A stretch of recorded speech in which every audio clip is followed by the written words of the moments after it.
What really happened with your host, Mike Rivero.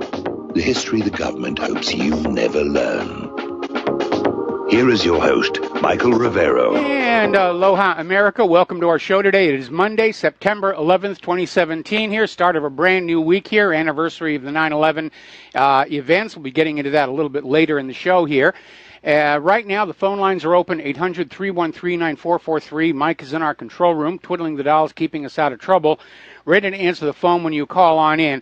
Obviously, the storms continue to be the major news here. These poor people in Florida, parts of the Florida Keys have been devastated by Irma's surge. They've got record flooding in quite a few cities all along Florida. Last night, Irma had been downgraded to a tropical storm, but as it approached Tampa, the wind started to pick up again, and now it's a Cat 1 hurricane as of the last report here.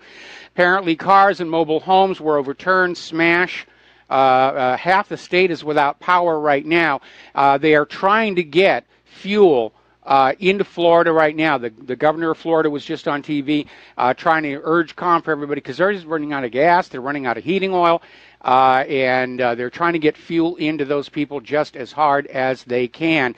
And it's kind of weird here to understand how many trillions of dollars the U.S. government spends arming itself against nations that have not actually done any harm to the United States, and has spent precious little of our tax money getting us ready to deal with these natural disasters, which are going to come. It's only a matter of when they're going to happen.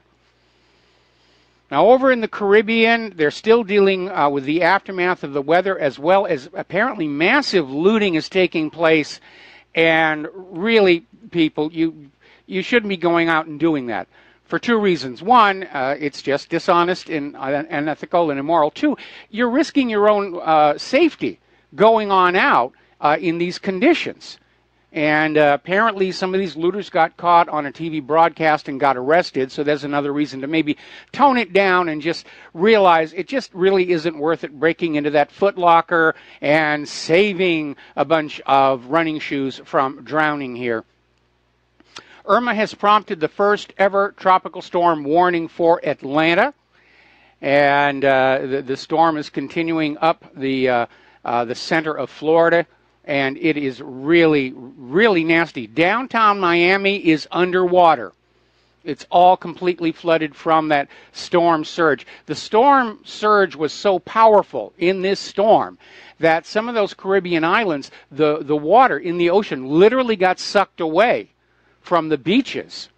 And that was something a lot of people weren't expecting, and certainly they'll never get to see that again in their lifetime. We hope. Now, unfortunately, a little bit of bad news about Hurricane Jose. The last couple of days, it had sort of been meandering back and forth, couldn't make up its mind what it was going to do. It was aimed at Bermuda, then it curved off east, then it came on back and just sort of jumbled around. Now it appears to have sort of gotten out of that confused cyclic behavior, and unfortunately, it is now tracking to the northwest, and it is aimed at Florida or somewhere along the eastern seaboard. So, you know, it's really amazing. You see all these people are out there saying, well, the U.S. government's weather creation machine is doing this for whatever reason. There were tweets out there saying that Donald Trump did this as an insurance scam so that all of his properties that get destroyed, he gets to rebuild them at the insurance company. If you're going to get that wacko, let's just say that Florida had evidence that could put Hillary Clinton in jail. And that's why they're getting all these hurricanes here. So it is a serious, serious situation. Again, please donate to the Salvation Army or any other charity that you can be sure is going to actually get the money there. And by the way, yes, the Clinton Foundation is now raising funds for hurricane relief in Florida. And if you remember that situation in Haiti, how much they raised and how little actually got to the people of Haiti, probably would be well advised to stick with the Salvation Army on that one here. Now, obviously, today is the anniversary of 9/11, and the government is celebrating by having all these little speeches. Donald Trump was out there speechifying at the memorial, and everybody's out there trying to reinforce the official story. The cable TV channels the whole last week have been running all these things about, 9/11, this is what happened, this is what happened, just trying to resell the official story over and over again. But in the 16 years since 9/11, the U.S. government has proven that they hate our freedoms just as much as the terrorists. Remember when Bush got up there and said, well, they're doing this because they hate our freedoms, which was one of the most ridiculous things to ever come out of the mouth of a politician. Nobody hates freedom except those who are trying to be in control. Politicians, religious leaders, corporate leaders, they all hate freedom. Ordinary people like you and I, we love freedom. We love our freedoms. We love it when the other people are free. But if you look at how many freedoms we've lost, we've got the TSA groping us at the airport. Now we're seeing attacks on the First Amendment, that it's got to be moderated and controlled because you can't criticize Israel or anything else. Our freedoms are under attack, but it's not from the terrorists. It's from our own government.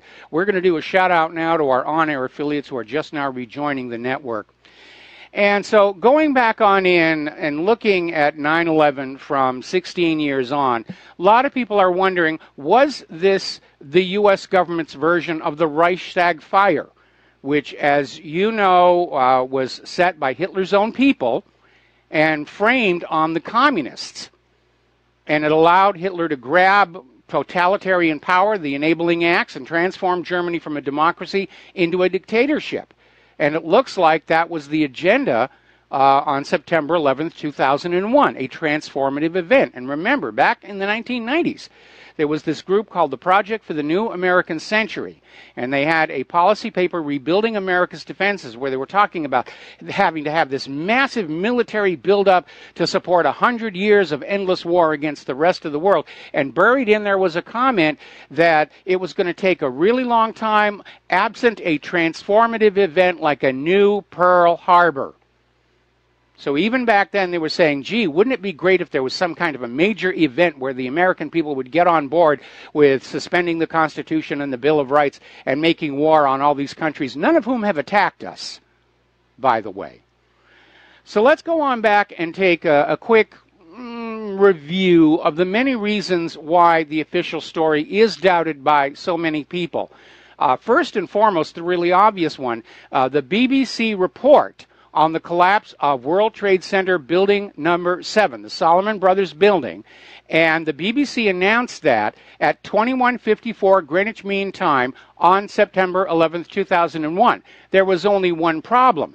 The building didn't actually collapse until 26 minutes later. And if you look at the video of the BBC's reporter reporting on the collapse of the building, you can see it behind her, still standing. So there was a script, and somebody got off the timeline. Now, another aspect of it has to do with the Israeli spy ring. And in the month before 9/11, the FBI uncovered the largest foreign spy ring ever caught operating inside the United States of America, operating on behalf of Israel. And Carl Cameron at Fox News did a 4-part story on it. And one of the things that was buried in that story was that there is evidence linking these Israelis to 9/11, but it was classified by our own government. Then there are, of course, the 5 dancing Israelis arrested on 9/11. People were looking out of their windows at this horrible tragedy going on, and they saw these Israelis who had shown up before it even began to happen, set up cameras and tripods, and when the buildings were crashing down, they were dancing and high-fiving and cheering, and the police got called on them, and the police caught up with them, and these Israelis said, we're not your problem, the Palestinians are your problem. And ultimately, it came out that 3 of them were Mossad agents. And even though there was evidence linking them to 9/11, according to that Carl Cameron report, they were eventually sent back to Israel, where they were treated like heroes. They were on talk shows all over the place about how they were there to document the event. And finally, here's a real big one. okay? And the article is called "The Secret Service at Booker Elementary, the Dog That Did Not Bark." And that's a reference to a Sherlock Holmes story called Silver Blaze, where Sherlock Holmes deduces that the owner of the home is the criminal, because when the crime was taking place in the dead of night, the dog did not bark. The dog would have barked if it had encountered a stranger, but because it encountered its own master, it stayed quiet. The dog did not bark. That was the piece of evidence that pointed to the owner of the home as being the criminal. So now you have George W. Bush down there at the Booker Elementary School in Sarasota, Florida. And in theory, the official story is this is a surprise attack. Nobody knows what's going on. 2 planes have been flown into the World Trade Towers. It's a terror attack. Everything's going on. And what do we see the Secret Service do? Absolutely nothing. There's an airport only 4 miles away from the school. Now, normal practice would be to grab the president, throw him in that armored limousine, and start driving in a random direction to foil a possible inbound. Did not happen. The Secret Service lack of any action whatsoever tells us they knew President Bush was not a target that day.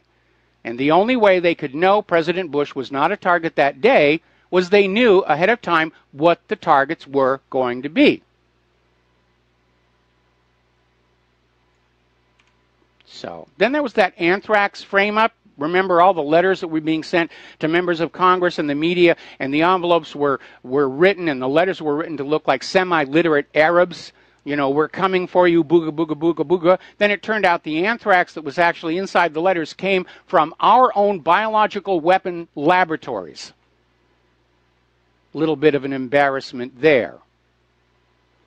Now, a lot of people have studied 9/11 over the years, and last year there was a report published in Europhysics News. This is a highly respected European physics magazine, peer-reviewed.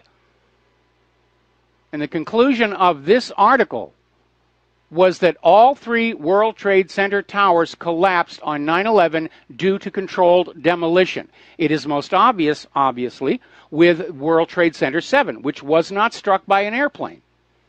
And yet you see it just coming right down into its own footprint, looking like a controlled demolition. And there's no way that can happen just from a fire. And remember, before World Trade Center 7 and ever since, no steel frame building has collapsed just from fire. And World Trade Center 7 was built beyond the normal building code because it was a building that housed federal offices. So it was built extra sturdy, extra bomb-proof, extra fireproof, and still it came down right into its own footprint. And the only way that could happen is if every single load-bearing member failed at the exact same moment, which is simply not plausible from the idea that it came down from the fires inside. And then there are all the photos that came on out showing very obvious demolition marks on the remains of the World Trade Center itself. We've got one of those on the front page of whatreallyhappened.com. So it looks like thermite cutter charges were used to weaken the buildings and bring them down. And the remains, the combustion remains of thermite were detected within the building, along with this uncombusted nanothermite that was found in the debris. Now, you remember last year, Donald Trump was out there campaigning. He was out there in Bluffton, South Carolina, and said, if you elect me, you'll find out who really knocked down the Twin Towers. I'd sure like him to keep that campaign promise. All the way back in 2001, right after 9/11, Trump was interviewed about how those buildings came on down. Was it some kind of a failing, the structural failing or engineering? And back then, Donald Trump said, no, it wasn't an architectural defect. These were very strong buildings, and they were bombed. 2001, Donald Trump said these buildings were blown up. Another indicator about the use of thermite is how long the fires burned in the core of the wreckage. They burned for months. Now, the only way that makes sense, again, is if there's these pools of melted thermite down at the bottom, extraordinarily hot, and thermite doesn't require outside oxygen. Fires that are of like office materials, paper, and so forth and so on, they have to have oxygen. With all that wreckage on top of them, they would have been snuffed out. Plus, there was all the water that was pouring in there. But thermite does not require outside oxygen, because the oxygen is present in the iron oxide, which forms 1/2 the formula for thermite. And water can't extinguish thermite because it boils off to steam before it can even get in touch with it. Then there's Lucky Larry Silverstein, who made out like a bandit. Everybody wondered why he fought so hard for that lease on the World Trade Towers. It was facing an EPA-mandated renovation because of the asbestos that had been used in the original construction. And these EPA-mandated renovations had bankrupted several other companies that owned buildings in New York. And yet, Larry wanted that lease. He wanted that building. And then we find on out that he was starting to design the new World Trade Center in April of 2000. So good old Lucky Larry, he just gets on in there, he gets that lease, he avoids the EPA-mandated renovation because the buildings are knocked down and all that asbestos is picked up by those first responders, many of whom are suffering ill after effects from exposure to all that asbestos dust. Remember when the head of the EPA went on down there and told those people the air is safe, you can work without special protection. And now they're all ill, they've got cancers, leukemias, mesothelioma. By the way, you know, Robert Mueller, who is currently the special counsel trying to find some way that they can impeach Donald Trump, he was made director of the FBI just 1 week before 9/11. Funny how the FBI directors get changed just before something happens. Same situation with the murder of Vincent Foster. Head of the FBI was replaced just that very same day. So this probably was a study in foregone conclusions, but we ran an online poll on whatreallyhappened.com. Do you believe the official U.S. government story on 9/11? 99% voted no. Now, Ron Paul has come on out there saying that the police state we are currently in was planned, and 9/11 just provided the opportunity to implement it through the passage of the USA Patriot Act. Remember how the Project for the New American Century talked about a transformative act? 9/11 was it. It transformed us from a democracy into a dictatorship with illusions of democracy, with massive election fraud. And let's not forget that other 9/11, which was the attack on the consulate in Benghazi. And I'm sure Hillary would say, what difference does it make at this point? Now, as you know, speaking of massive election fraud, there has been a bit of an upset in New Hampshire, where it turned out 6,000 people voted with out-of-state driver's licenses. Now, New Hampshire allows you to register to vote the same day you're going to vote.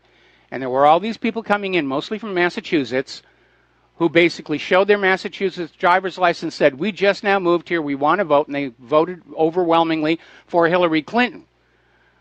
And auditors have gone back and looked, and what they found is these people who claim to have just moved to New Hampshire and voted with a Massachusetts or other out-of-state driver's license never got a New Hampshire driver's license to replace it.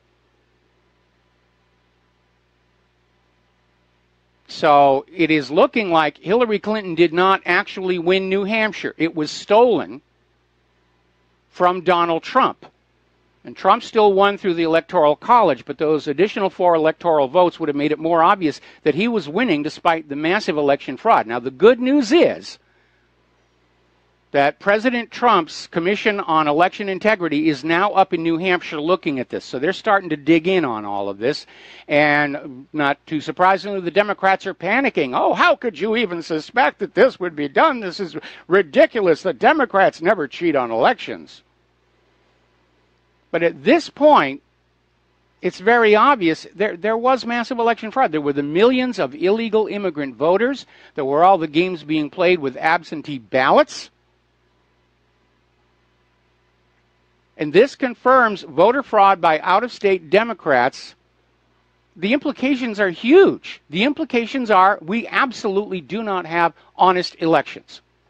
And we all need to deal with that right now. We'll be right back. Put the volume up there, and welcome back to our show here. And by the way, with regard to that little requests for donations to RBN. Apparently, we had a rather large one, $500 come on in. The note specifically mentioned my show, which makes me blush here. But we wanted to do a shout out and express our gratitude because we really do need your help here. The only way we're going to get the big money corruption out of our society is for all the little money to unite together in that common cause of restoration of our republic. Now then, we're talking about election fraud here. And it does look like some people are trying to take the system seriously. Over in Virginia, there was a group called DEF CON. They're white hat security experts. And they showed that the electronic voting machines shared a single hard-coded password, meaning you couldn't take it out or change it. And Virginia then directed the Virginia Information Technology Agency to audit all the machines in use in the state. That's the AccuVote TSX, the Patriot, and the ABC Advantage. None of them passed the test. The Virginia Information Technology Agency said each device analyzed exhibited material risks to the integrity or availability of the election process, and the lack of a paper audit trail posed a significant risk of lost votes. So Virginia is now scrapping the electronic voting machines. And that's a good thing to have happen there. I have an idea. Why don't we adopt the Mexican system of elections?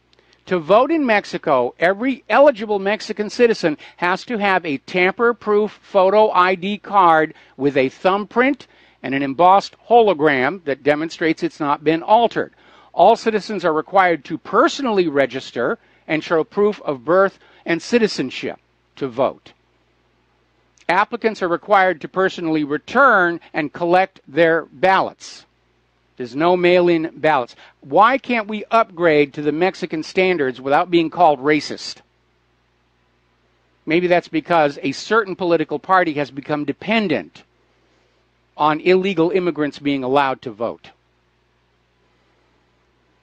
Now, Hillary Clinton is out there on her Sour Grapes tour and apparently not doing very well. The book is already being marked down. It only just hit the bookstores and already it's like 30% off. And so she's out there on her tour blaming men, blaming white people, blaming Donald Trump, blaming the independent media, blaming whatever for her lost election bid. And she's out there saying that she's not going to run for president again, but she's not done with politics. In other words, she's going to stay in there and just try and cause as much trouble as she can for Donald Trump. She's becoming the epitome of the bitter old lady. All right, let's talk a little bit about the wars. Those are still out there.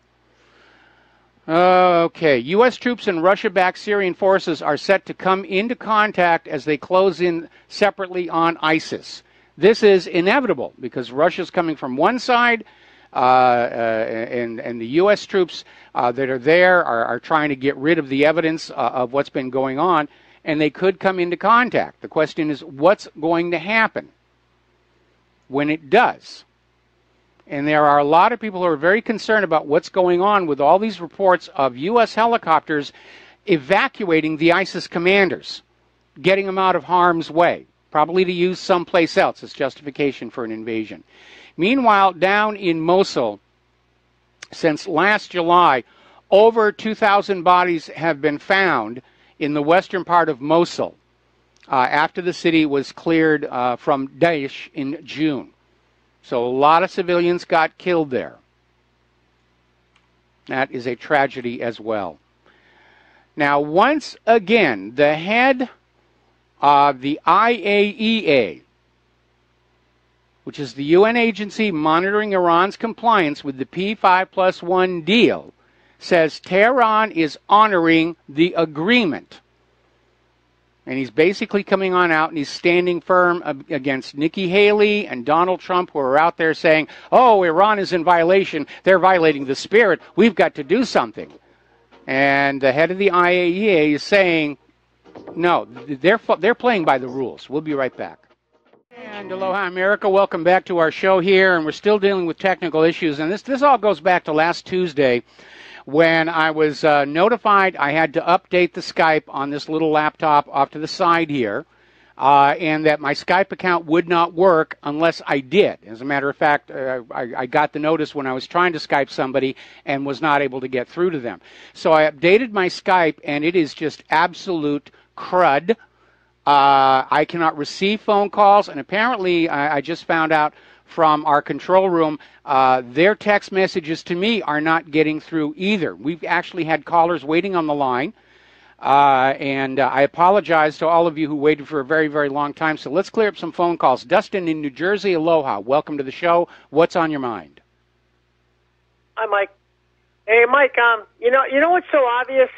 How much of an inside job 9/11 was when the plane flies around the Pentagon into that record rooms area. Like right there, that tells you they had plenty of time in between the first Trade Center getting hit, the second, and then the Pentagon. They could have flew into nuclear reactors, but they didn't. They hit those two buildings in the Pentagon, which we know the Pennsylvania plane was heading to Building 7 most likely, right? Yes. So why those particular buildings? You know, all has to do with maybe economics and this new globalist world order, most likely. Well, the reason the plane flew around the Pentagon and came in on the side it did, as you point out, it hit the offices where accountants were trying to find where those missing $3 trillion had gone. And so with the impact of that airplane, at that point, the evidence trail was gone. And wherever that money went, they got away with it scot-free. And, I think the fourth plane was definitely heading to World Trade Center 7, because if you look at the Nodé Brothers documentary on 9/11, and if you haven't seen it, it's definitely worth watching. The firefighters that are on the ground in the remains of the two towers are told there is a third plane heading in. And obviously, it didn't get there. Either the flight crew got control of the plane back or whatever, and at that point it had to be shot down because what was on board the plane didn't match the official story. And there were witnesses who saw that plane over Pennsylvania being followed by a fighter jet with missiles on the wings. You remember when Donald Rumsfeld and all of them were saying the people fought back on the plane and they fought and they crashed? No, that plane got shot down because the people fought back and took back control of the plane, or the pilots took back. The plane was shot down because they didn't want that plane to land. Well, that's the thing. We know the plane was shot down. The wreckage was spread over 8 miles of countryside. That tells you it came apart at altitude. And then people don't think, I know Saudi Arabia is not involved, but there's two parts of Saudi Arabia. You got the Saudi king and his group, and you got the Wahhabis. Now, Saudi Arabia, wasn't the Saudis put in by the British way back during the early empire, back in the day? And then the Wahhabis are a separate sect that they live with, but those are the ones in Syria, the Wahhabis, that they allow to go fight, and then they'll airlift them to another part of the chessboard, as we say, to fight in another area of the world. So basically like Afghanistan, they use them in the 80s, they move them out, they move them around, and they use them as a proxy army like the Romans did. And Mike, what a disgrace our government is. Not only us, the British, the French, and they're all involved in this, Mike. I mean, what a joke this whole thing is already. I'm glad the Syrians and the Russians kicked the crap out of these people. I'm really glad. I hope they die in the desert somewhere, these people.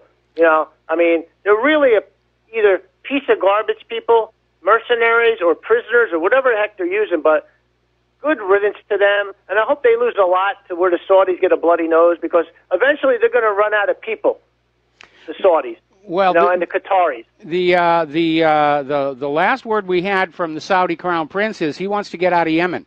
It's costing him way, way too much. He's not being reimbursed for his services by the U.S. government, and he definitely wants out of that now. Anything else, Dustin? No, thanks, Mike. Have a good show. All right, thanks. We're going to switch over to Bob in Missouri. Aloha, Bob. Welcome to the show. What's on your mind? Hi, Mike. Thanks for the forum. One thing people forget, too, the airline stocks were sold off the largest since their inception a week before planes went down down, they knew that people weren't going to be riding planes very often after so they knew about it too. It wasn't just the government.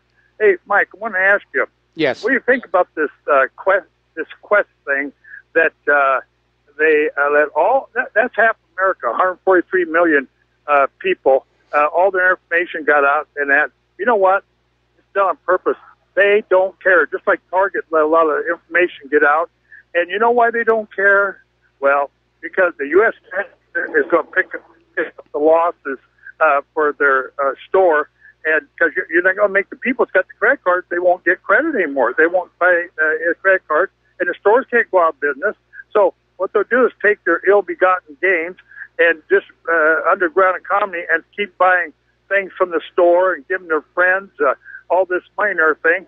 And you're getting trillionaires now, and they got billion-dollar yachts and stuff, and they're buying up islands. They got nothing to spend their money on or no time to do anything else and run the indigenous peoples off. And it's just, I just wonder where, we have a Christian God, we got a Allah, we got a Muslim, all this. Who's going to intervene in all this, Mike? I mean, it's just beyond mankind. And we are the most immoral nation in this world as ever known. We're the most socialized, that's for sure. But when you're $22 trillion and counting in debt, what kind of moral values can a country have like that? Tell the rest of the world they better pay up or use our dollar for oil or this, that, and the other. All we do is have a killing machine where Israel's bully boy to go around and soften up all these dictators' nets, except Israel getting bigger and better, I guess. And it's just, I don't know, mind-boggling, Mike. I'm sorry I'm bending your ears so much, but who's going to stop it? I think it's in the process of stopping itself. The economy is completely out of balance and out of control. Trump is out there saying we're not even going to bother with the appearance of a debt ceiling any longer. So we're going to get into this hyperinflationary spiral until we wind up like Zimbabwe, where we've got paper notes that say $100 trillion on them.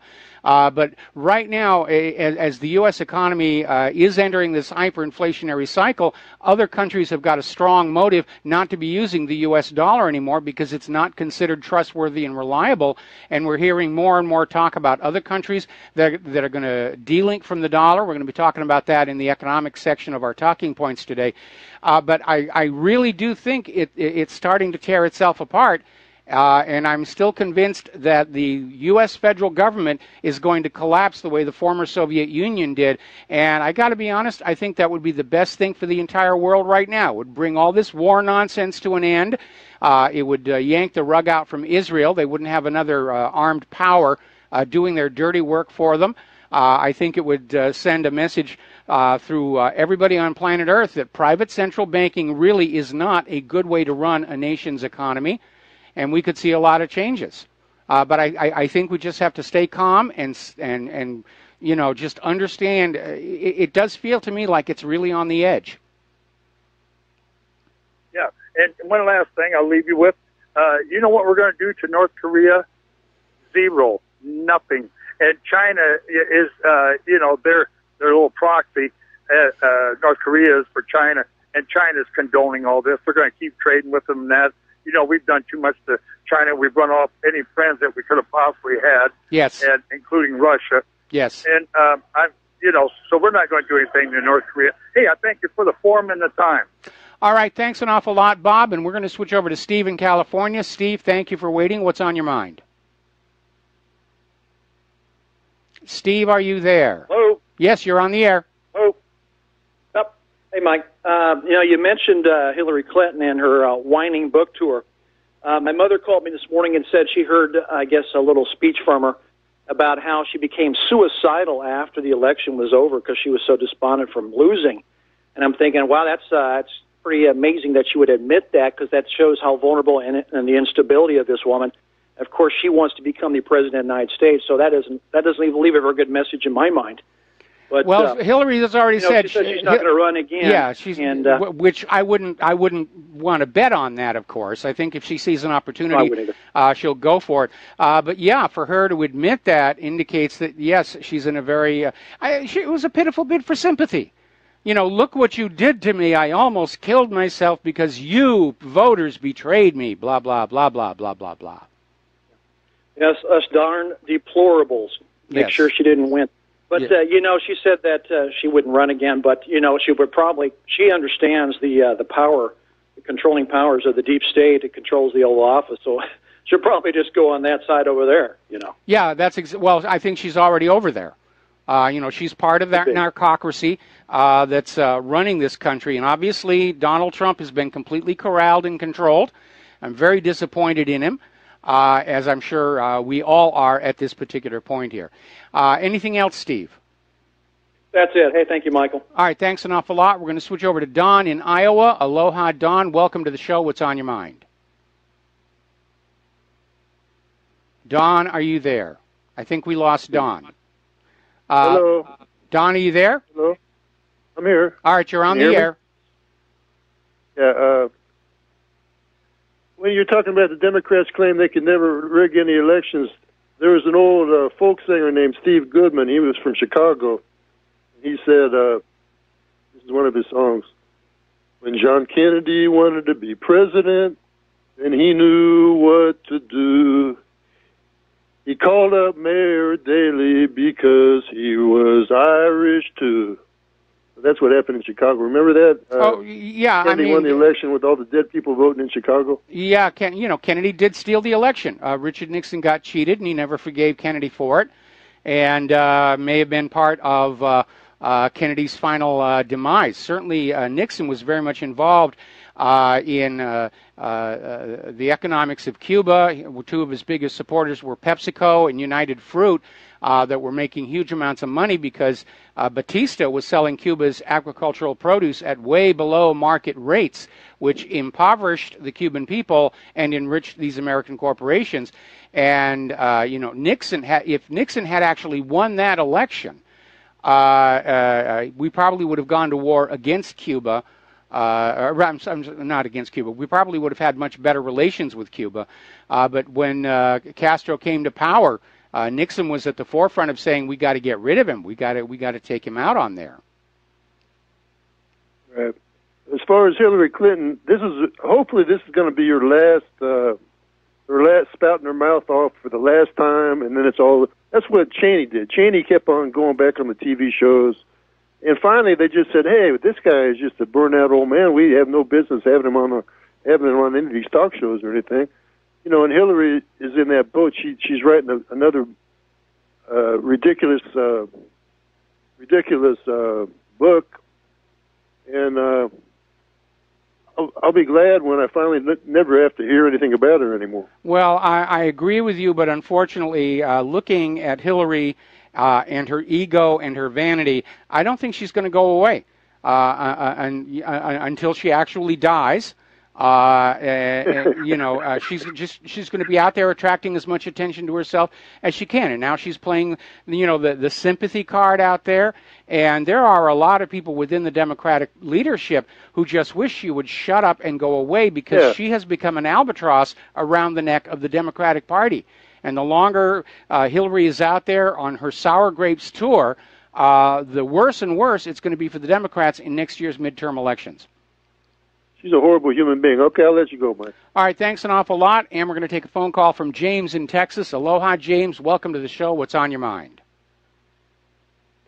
Yes. I want to get back to a couple of callers. You had said that you think this whole thing is on a cliff, and you're right.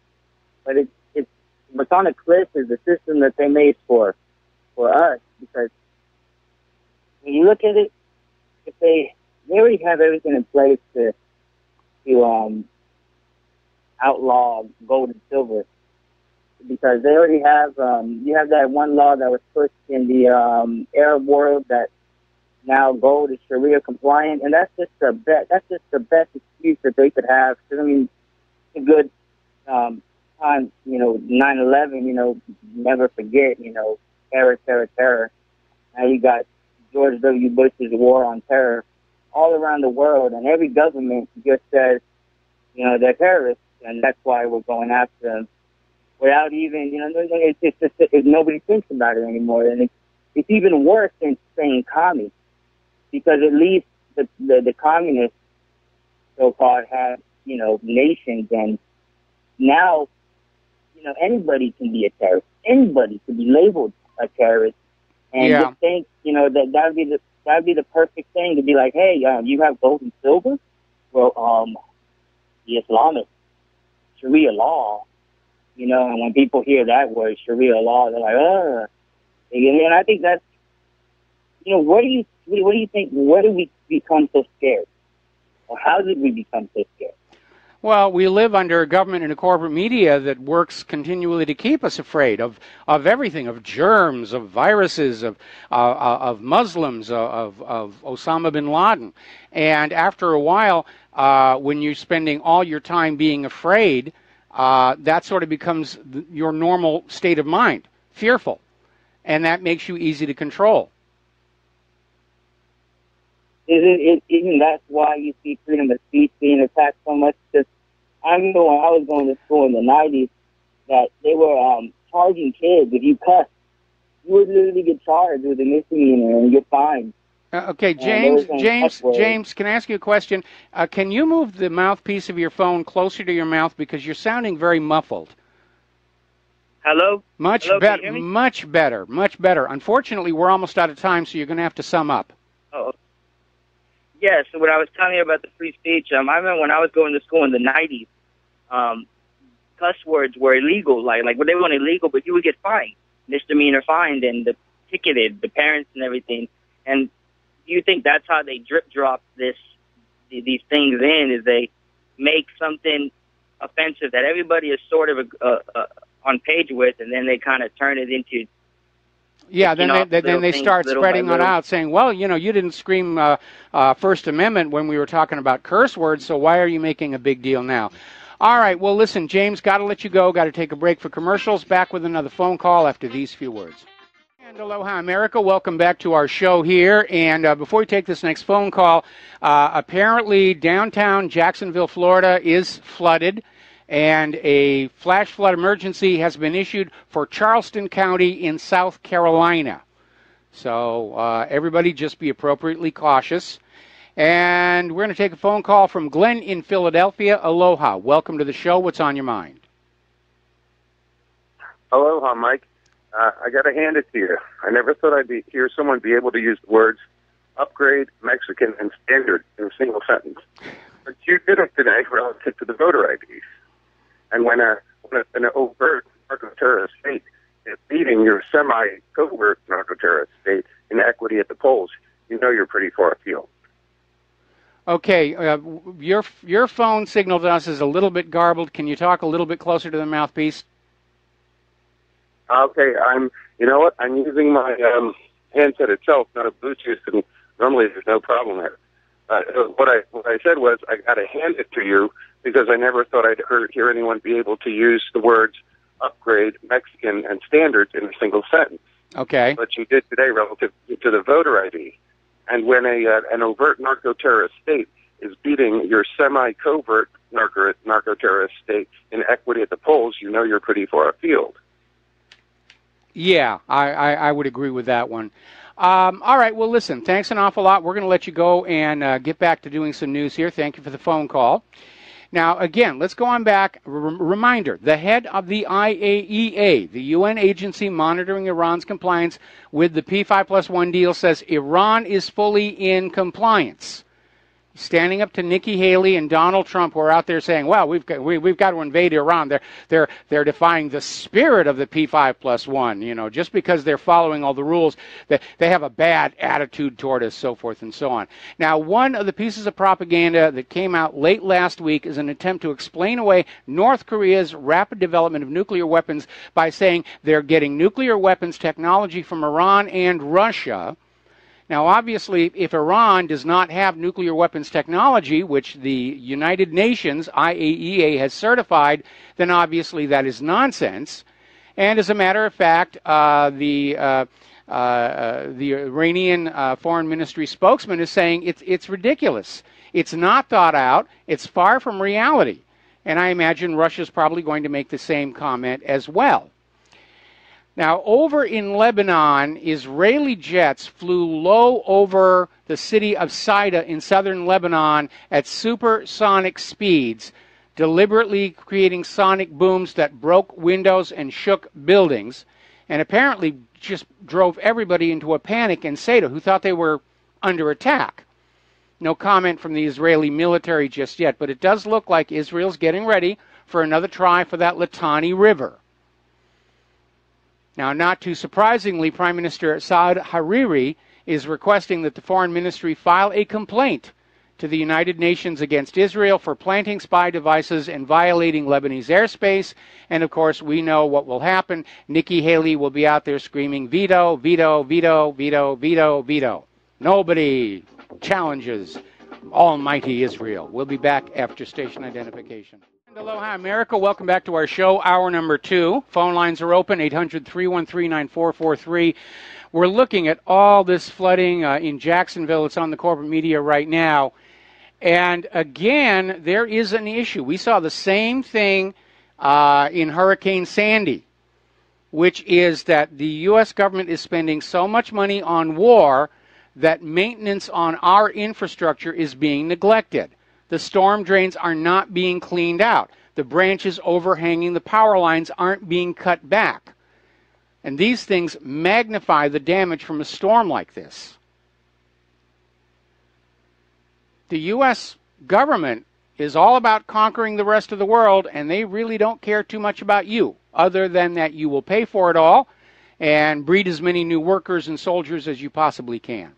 Getting on back over to North Korea, France came on out with this claim that the North Korea military could launch a nuclear missile and hit Europe.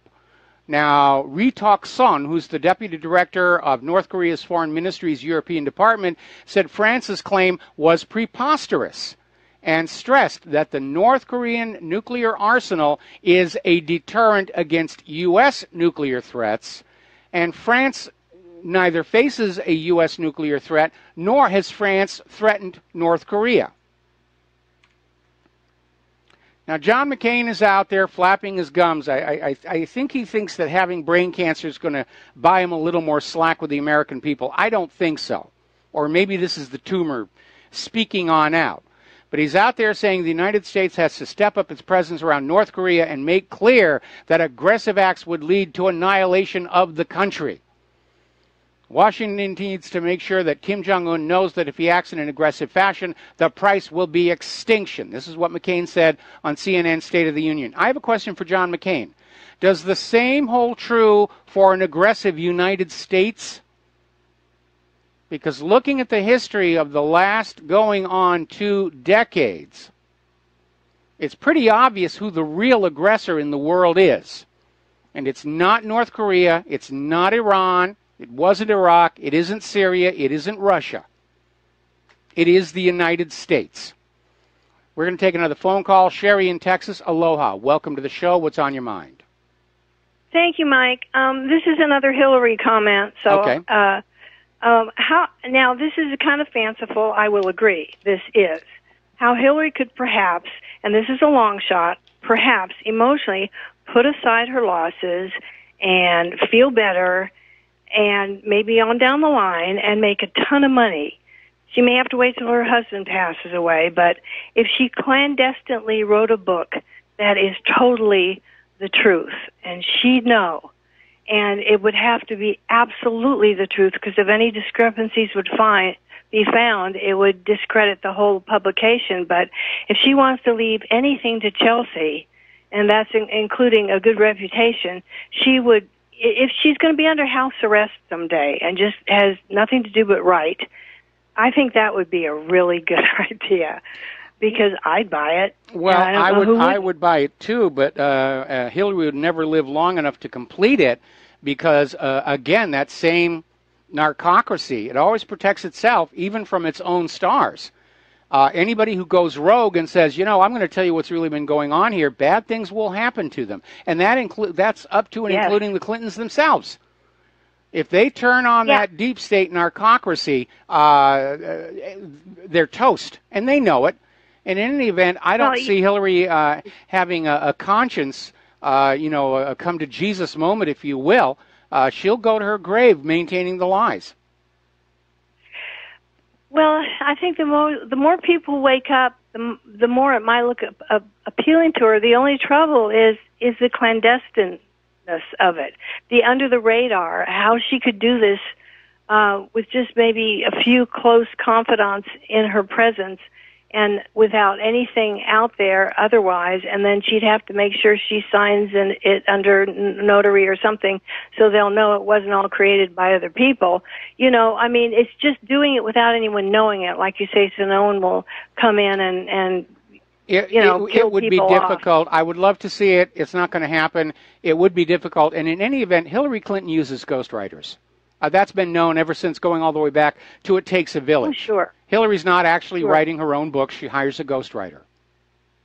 Yeah. Well, it would have to be the truth. I know that. It's a wish I'm going to cling to.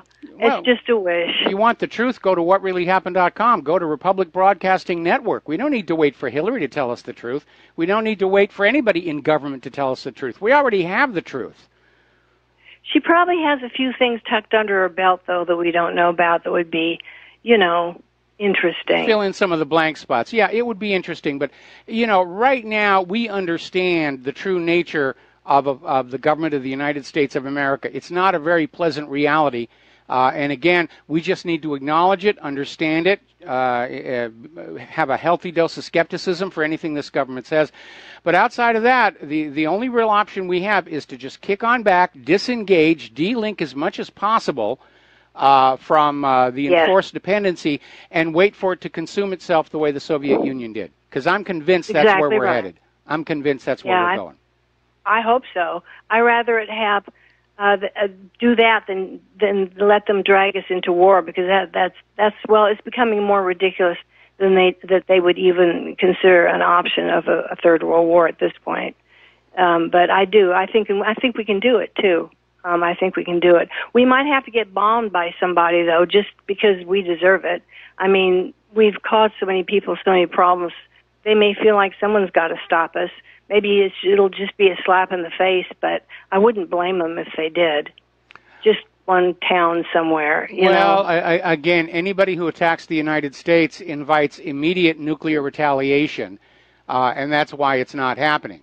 It's the same reason that when the Soviet Union fell, people didn't start crossing the border into the new Russian republics because they still had those old Soviet nuclear missiles. And now they've got those trains running again. Anyway, Sherry, thanks an awful lot. We're going to let you go here. And there we are. We're going to do a shout-out now to our on-air affiliates who are rejoining the network. Now, as you know, there is a Russian war game getting ready to take place on Russia's side of the border, and it is their right. And supposedly Russia is sending 13,000 troops down there. The propaganda coming out of the West is, it's 100,000 people. It's not really an exercise. They're getting ready to invade. They're coming to get us. It's provocative. Look how Russia's being provocative. And, of course, what they're ignoring is all the NATO troops and weapons that have been pre-positioned along that border with Russia. It is a massive invasion force that is just waiting for a starting time. And so they're out there where you've got the UK Defense Secretary Michael Fallon is saying Russia is only having war games to provoke us.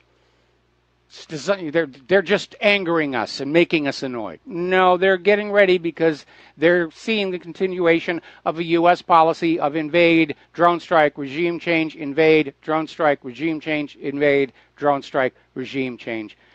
Paul Craig Roberts is out there with a very good question. Who is trying so hard to convince Americans that Russia is the enemy?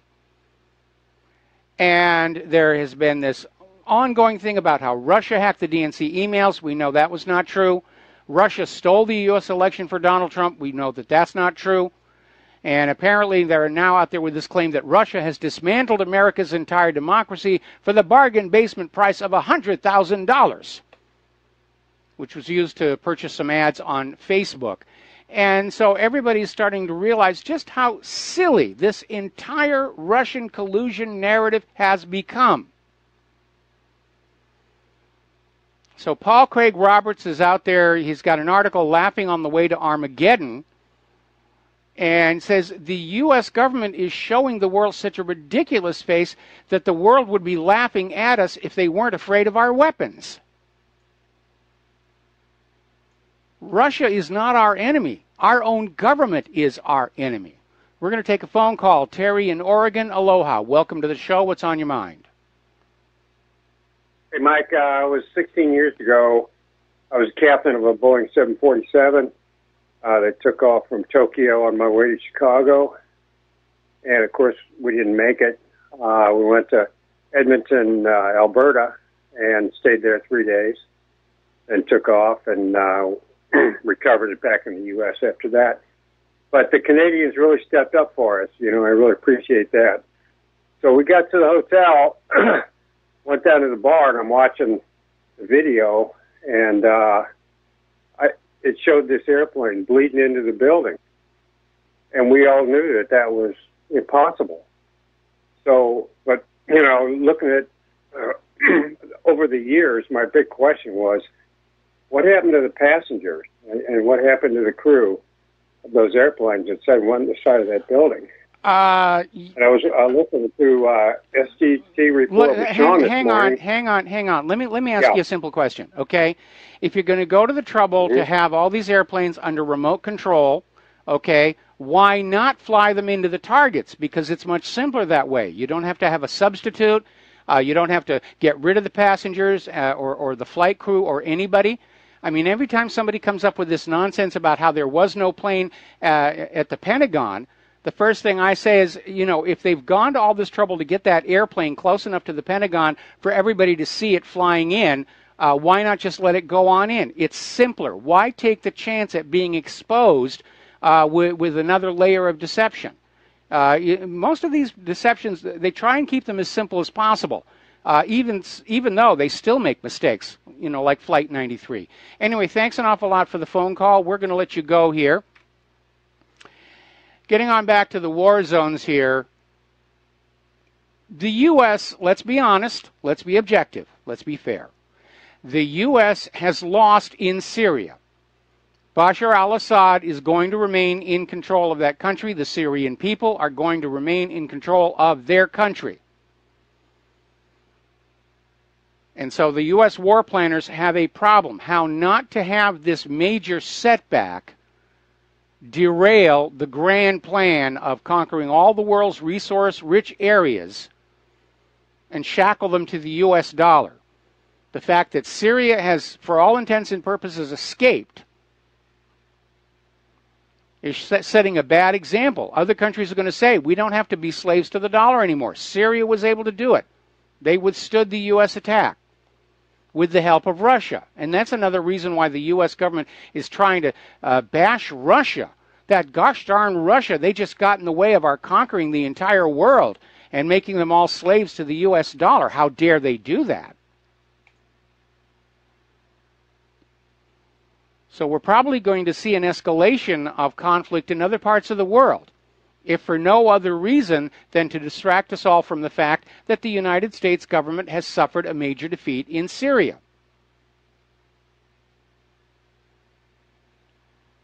Now, this ties in with the economic news. And apparently, there are rumblings that the world may turn away from the dollar this coming January. And apparently, the United Nations and the International Monetary Fund have both confirmed a plan to replace the U.S. dollar. The United Nations is saying we need a new global reserve system, which I disagree with. We don't need another private central bank because we'll still have the same problems of private central banking. But the UN is saying we need a system that no longer relies on the United States dollars as the single major reserve currency. The IMF says they want to make the special drawing right the principal reserve asset in the International Monetary Fund. So whatever's going to happen is going to happen before the end of the year. Because if the UN and the IMF move forward with these plans, that's it. That's the final nail in the coffin of the U.S. Federal Reserve note. There is nothing else to prop the economy up than foreign demand of U.S. dollars.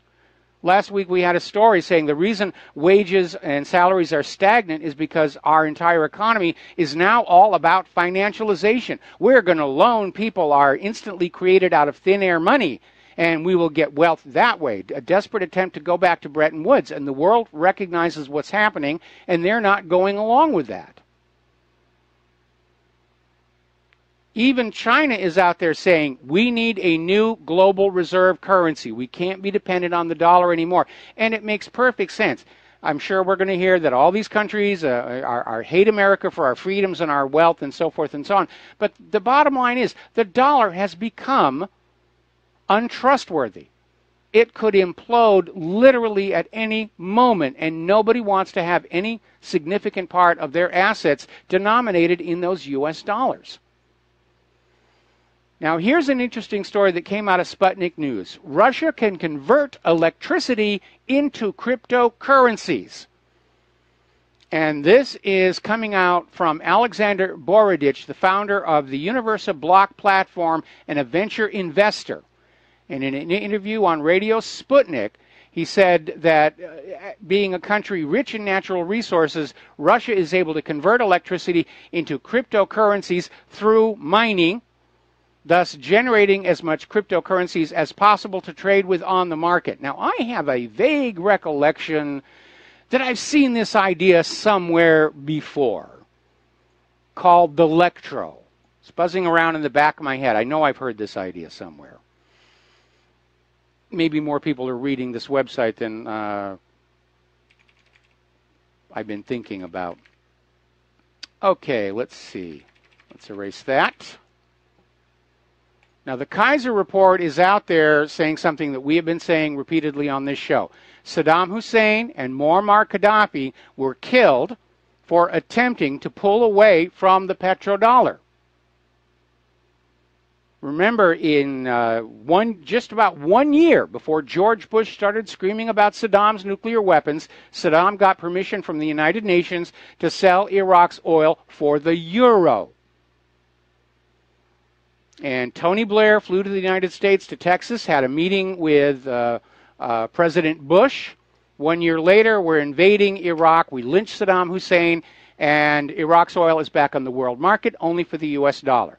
Down in Libya, where everybody was admiring what Gaddafi was doing for Libya, greening it up, massive engineering works, aquifer projects across the whole country, and then he gets rid of the private central bank, establishes a state bank and a new value-based currency, the gold dinar.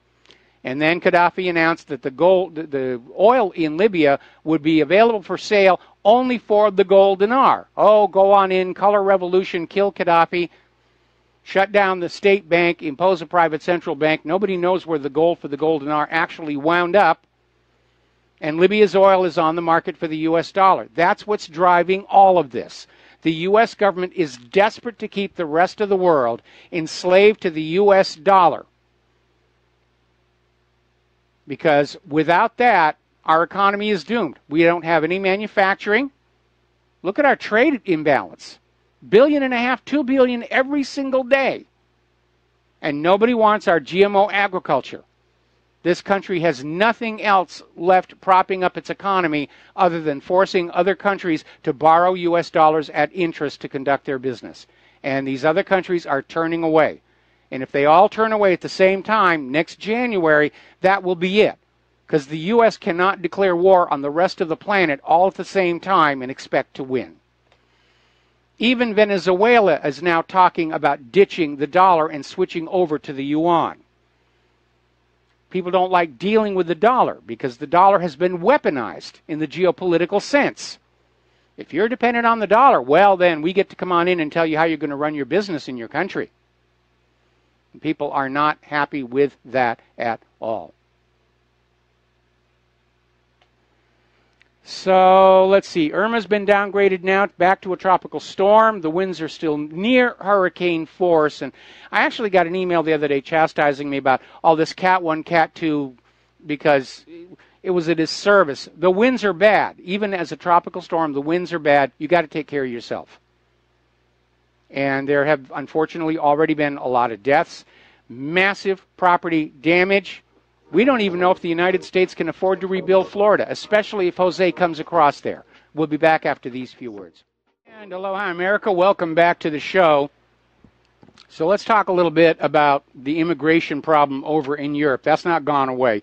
I know we're all focused on the storms here, and right now they're saying it's going to take weeks to restore power to everyone. My understanding is half of Florida is without electricity right now, and the storm is going to be churning up there into Appalachia and eventually as far north as Indiana. But these other problems are still out there. North Korea, the economy, and the rest of it. We have to keep a focus on this. Poland is refusing to take its EU immigrant quota. And Germany is threatening to fine Poland $75 million for failing to live up to the immigration quota. Poland has responded by demanding $1 trillion in World War II reparations from Germany. And this is, as a foreign policy, it's kind of, shall we say, chaotic. But we're seeing more and more indications of an attempt to still, at this late date, derail the Brexit. To heck with what the people want. The power players want the one world government. We can't let Brexit go. We can't let anywhere go. But I have to tell you very honestly, I think in a major economic upheaval, the EU is going to break apart. And I think the EU is being torn apart by the refugee crisis because somebody did not think it all the way through. They were just sitting there in their little smoke-filled rooms and saying, well, what we're going to do is we're going to start flooding Europe and the United States with all these refugees from other countries and blur them all together so that they lose their own sense of identity, and that way they'll be easy to control. Not realizing the reality of things like culture shock and xenophobia, and the fact that those who were most likely to make that migratory trip were going to be from the lower levels of the source society, leading to the epidemic of sexual abuse cases. And then there's the issue of the contagious diseases that are being brought into parts of the world where they had formerly been eradicated. And it's created a huge amount of hostility with the indigenous traditional population. All right, we're going to take a phone call here. Anthony in California. Aloha. Welcome to the show. What's on your mind? Hi, Mike. Thanks for taking my call. I just wanted to make a comment about the corporations. Sure. First of all, what do you think of the announcer or this person? He's known. I heard him on Coast to Coast with George Norrie. Mm-hmm. His name's Craig B. Hewlett. Have you heard of him? No. Okay, well, he's had. I heard him on Coast to Coast, and he gave me he gave a little insight for me and for others on the talk show about the corporations in America that is part of an oligarchy, and that it doesn't matter who's in office, whether it's Trump or his predecessors that go way back to John F. And he says that the reason why we're all over the world is because of these corporations and this oligarchy, and that they control the presidency, basically. What do you think? Well, yeah, there's definitely merit in that. Every election cycle, you will see these large corporations, especially the financial corporations, pharmaceuticals, defense contractors, will donate to both candidates on either side of the contest. So regardless of what the people vote for, these corporations now have a lever on whoever is sitting in that office. And by this very simple device, the corporations are able to bypass the will of the voters. Now, there was a time in this country when we had laws that restricted campaign donation to try and make the campaign donation reflective of the popular support of a candidate. And then we had that ridiculous Citizens United decision that basically declared corporations to be people for the purposes of removing any restrictions on how much money they could spend on politicians. And it turned Washington, D.C. into a giant one-stop shopping center for all the corrupting influences in our country. And these corporations have got so much money, it really is impossible for the American people to begin to match them. Because the politicians will take your votes, but after they win their office, their first allegiance, their first loyalty is going to be to whoever paid the bills to get them there. And that really is what has turned us into a fascist economic dictatorship. Anthony, got to let you go. Got to take a break for commercials. We'll be right back. And aloha, America. Welcome back to the show. Now, along with Poland, Hungary and Slovakia have lashed out at this claim by Brussels that these member nations of the European Union have to accept these mandatory migrant quotas. And as I said before, this could very easily become the mechanism by which the European Union is shattered. Because from the point of view of people living in these member countries, Poland, Hungary, Slovakia, Sweden, Germany, this migrant issue is all downside and no upside. It's been nothing but expense and difficulty. Apparently there were some brawls in Berlin involving these migrants who were lured to Europe with promises of all kinds of free stuff, and now they're in Europe, they're not getting the free stuff, and they're acting out. They're basically acting out. Boy, somebody's really trying to attack my server right now. The spoiled little children must have their fun. All right, well, we'll let them roll around on the floor and kick and scream for a little while longer. Now, interestingly enough, down in Australia, it looks like they've had enough of this as well. Australia's Supreme Court has now approved the forced removal of asylum seekers to Sri Lanka, despite claims that they face appalling conditions of imprisonment, including torture, maltreatment, and violence. Here's the missing part. What did these people do in Sri Lanka that they faced imprisonment? Are they criminals? Are they rapists? Are they burglars? Are they robbers? Asylum doesn't mean a get-out-of-jail-free card for crimes you committed in some other part of the world. Now, a former immigration official is out there saying that up to 50% of these DACA recipients are in fact fraudulent. Huge amounts of fraud in all of this program. It's amazing. Now then, story out of foodbabe.com. Do you trust Snopes? You won't after reading this. And the article basically goes on into the fact that Snopes founders apparently are people of questionable character. They're in the middle of a messy divorce. Apparently, the owner of Snopes embezzled money from Snopes.com for a wild lifestyle. Apparently, one of the people working on Snopes is a former sex worker herself. But the big issue is right now half of Snopes is owned by a public relations firm. And they are subject to lobbying by Monsanto, Bayer, Dow, Syngenta, DuPont. And a lot of people have started to really look at Snopes and say that on certain key issues, they are not in fact trustworthy.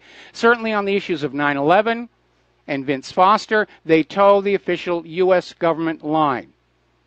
They set themselves up as an authoritative figure, will tell you what's real or not on the internet, and they're just there to reinforce the same lies.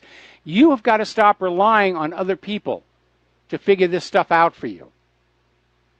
You have to learn to develop your own analytical sense and figure out for yourself what seems like it's true, what appears to be false. Now, we've talked before about the intelligence agency's involvement in Hollywood, and I felt their wrath back in 1994. But it is, there's Operation Mockingbird, the FBI was in there, J. Edgar Hoover just had a thing for Hollywood and knowing what they were going to do and making sure that they never portrayed the FBI in a negative light. The Pentagon has an entertainment liaison office. They've had it since 1948. Coming out of World War II, and of course Hollywood had done yeoman's work doing propaganda films to support the war effort. So the Pentagon has an entertainment liaison office since 1948. The CIA has a similar office starting in 1996. And yes, they will request script changes in exchange for advice, permission to use locations, and the use of equipment like aircraft carriers. Now, files obtained through the Freedom of Information Act show that between 1911 and 2017, more than 800 feature films received support from the U.S. government's Department of Defense. This is far higher than people were aware of, and included franchises like Transformers, Iron Man, The Terminator. Over on TV, there were 1,100 titles that received Pentagon backing, 900 of them since 2005, from Flight 93, which we knew they were going to support that one, to Ice Road Truckers, to Army Wives. So that may be why Hollywood is looking at their worst summer box office in something like 25 years. Because if movies and TV are turned into just another corporate media outlet pushing the propaganda, people aren't going to pay money to buy a ticket, sit in a theater, and watch the same stuff they're getting hurled at them from the TV news day after day. They want to see something different. A lot of people are wondering just how American-made, how accurate it's going to be about the CIA's involvement in that Iran-Contra cocaine running. But I think if Hollywood really wants to start making some money, they might want to think about moving away from being a propaganda arm of the U.S. government, which is what J. Edgar Hoover wanted, and actually start doing movies that tell the truth about recent events. And I'm getting indications that there are some parts of Hollywood who are thinking that has to be their future, because they're not going to make it the way things are right now. Now, getting on over to the area of political correctness, apparently the National Science Foundation spent $138,000 interrogating 4-year-olds about their gender identity. Now, when you're 4 years old, you only have a vague idea of the idea of boy versus girl. Are they really interrogating them or indoctrinating them to this idea of gender fluidity, that your gender is completely disconnected from your physicality? And again, that's part of that globalist New World Order agenda to get us just as confused as possible about who we are, where we come from, what our history is. They're trying to blur our cultural identity. They're tearing down all the Confederate statues. Now they're talking about even the American flag is coming under attack. They want us so confused we don't even know which restroom we're supposed to use. It's amazing here. All right, let's talk a little bit about computers. Any unpatched Android phone running a version older than Oreo, I love the way they name their updates, you're going to need patching fairly soon. Researchers have turned up a class of vulnerability that lets malware draw fake dialogues so users okay their own download of malware to get it past the security. Now, a security researcher has discovered not one or two, but a total of 10 critical zero-day vulnerabilities in routers from Taiwan-based networking equipment manufacturer D-Link, which leave users open to cyber attacks. The D-Link DIR-850L wireless AC1200 dual-band gigabit cloud routers are vulnerable to 10 security issues, including several trivial cross-site scripting flaws, lack of proper firmware protection, backdoor access, and command injection attacks resulting in root access. If successfully exploited, these vulnerabilities could allow hackers to intercept connection, upload malicious firmware, and gain root privileges, enabling them to remotely hijack and control affected routers, as well as the network, leaving all connected devices vulnerable to cyber attacks as well. Now, is this something that D-Link just decided to do on their own, or is this another example of the NSA trying to backdoor all of our electronics so that they can access our information whenever they feel like, and in the meantime leave us wide open to cyber attack? I mean, look at all these massive data breaches we've been seeing. Equifax, for example. How many of these data breaches are accomplished using exploits the NSA designed into our systems? Far from making our IT infrastructure more secure, the NSA and the CIA have just made it vulnerable and wide open. And apparently in their mind, their ability to spy on us, in direct violation of the Fourth Amendment, I might add, trumps any concern for the safety and security of our business records, our financial records, and our personal information. As long as they can watch us, that's all that they really think about. And by the way, more and more of these data dumps from CIA are coming on out. Just these incredible tools created at taxpayer expense to attack your computer and make you vulnerable. All right, we're going to take a phone call. Tony in Puerto Rico, aloha. Welcome to the show. What's on your mind? Hello, Mike. I just want to make a quick comment and change the subject a little bit. Listen, Mike, if the Ottoman Empire during World War I would have backed the winning side, would they still be around today? Boy, that is a really hard one to say, and I'm going to go with no, they probably wouldn't. Because they were considerably powerful going into World War I, and coming out of World War I, we would have seen the great powers love nothing better than to break up other great powers. That's what the U.S. is doing in the Middle East.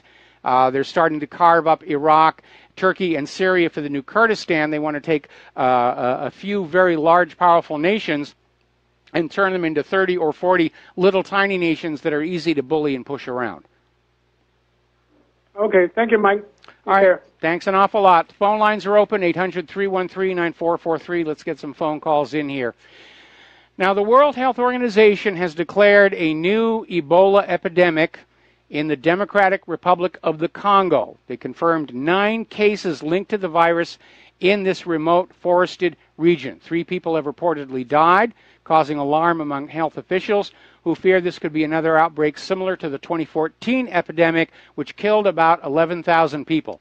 Now, Ebola comes in various strains, of which Ebola Mayinga is the most serious. That's like a 90% lethality rate.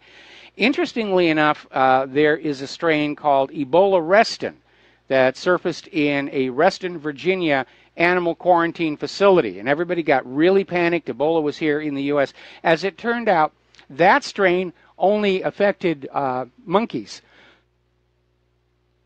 Humans were totally immune to it. Now, the problem with any of these Ebola viruses, they're based on a strand of RNA, not DNA.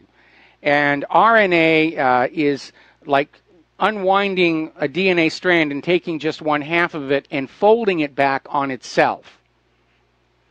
So you have this loop, and it's not always a good fit. You'll have these gaps and loops, and they can change very rapidly, and that is really what makes RNA-based viruses dangerous. They mutate very rapidly, and they're very, very unstable.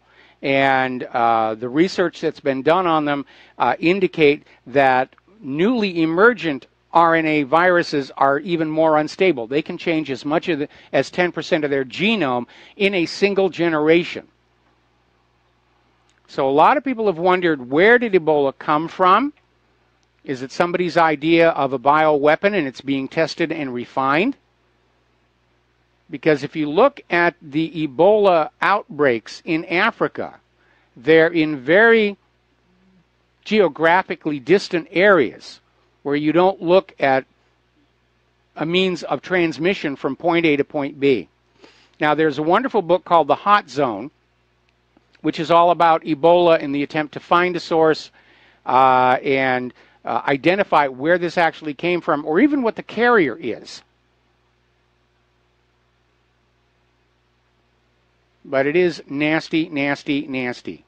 Now, again, Tom Clancy, in his book Rainbow Six, had this storyline of the world's billionaires wanting Earth all for themselves, and so they took an engineered Ebola, and they were going to spray it all over all of us, and we were all going to die horribly, and they would have Earth and their palaces and nature all to themselves here. Now, we've been talking about all this stink face being made at Russia, the Russia bashing, hostilities. And it's kind of weird where we're seeing these repeat instances where the U.S. government is provoking nations with which we are actually dependent. And a good example of that would be China, where we're down there in the South China Sea, encroaching on their islands. We're trying to lay the blame for North Korea on China, which China refuses to accept. And now they're talking about sanctions on China itself. If that happens, our stores are going to empty on out. That $1.5 billion a day trade imbalance mostly involves China. All the things that you have in your home, the little appliances and everything, most of those are coming from China.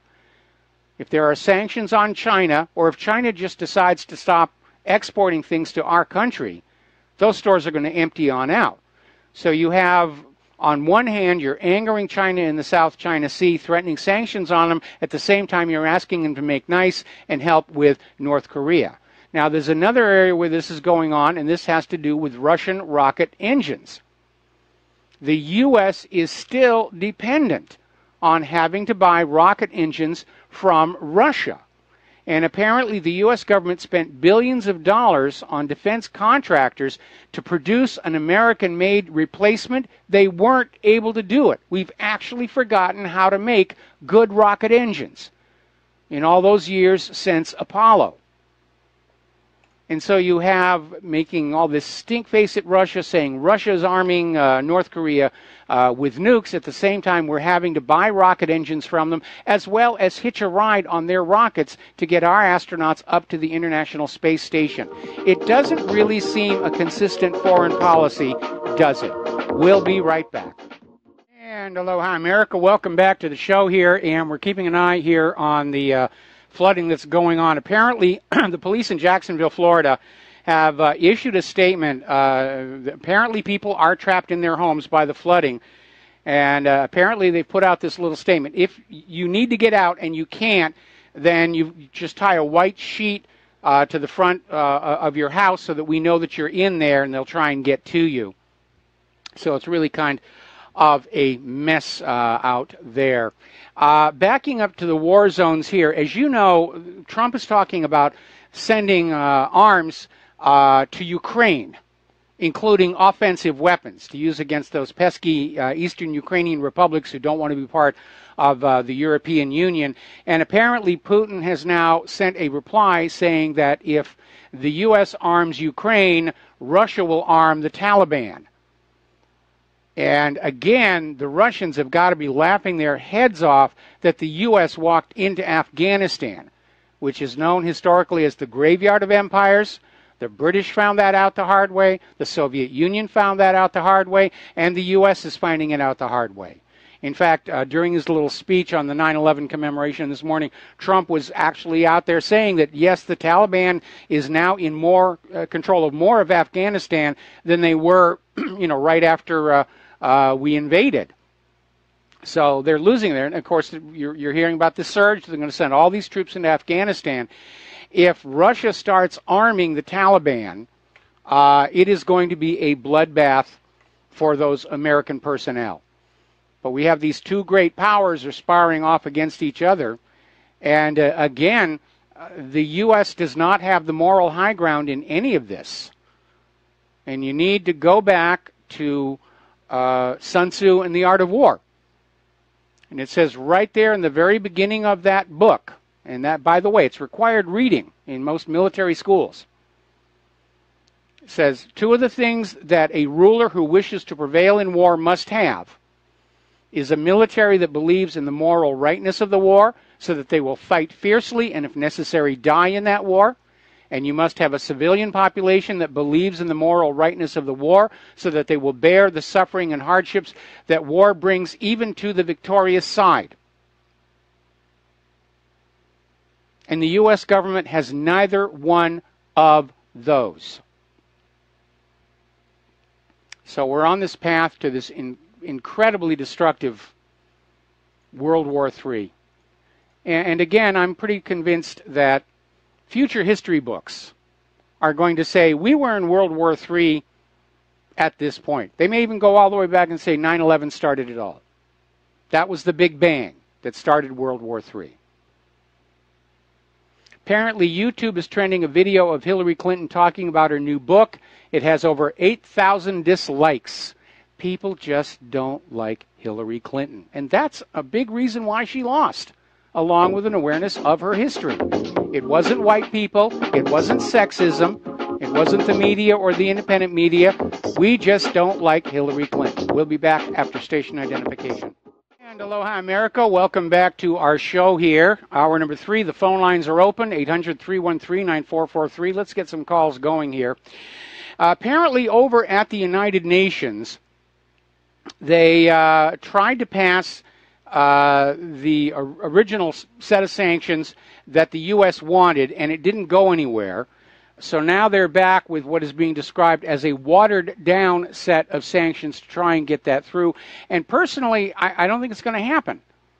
I don't think it's going to happen because, again, the issue really at heart is, does North Korea or any other nation have a right to establish a deterrent to prevent their country from being invaded? And, of course, the answer is going to be yes, of course.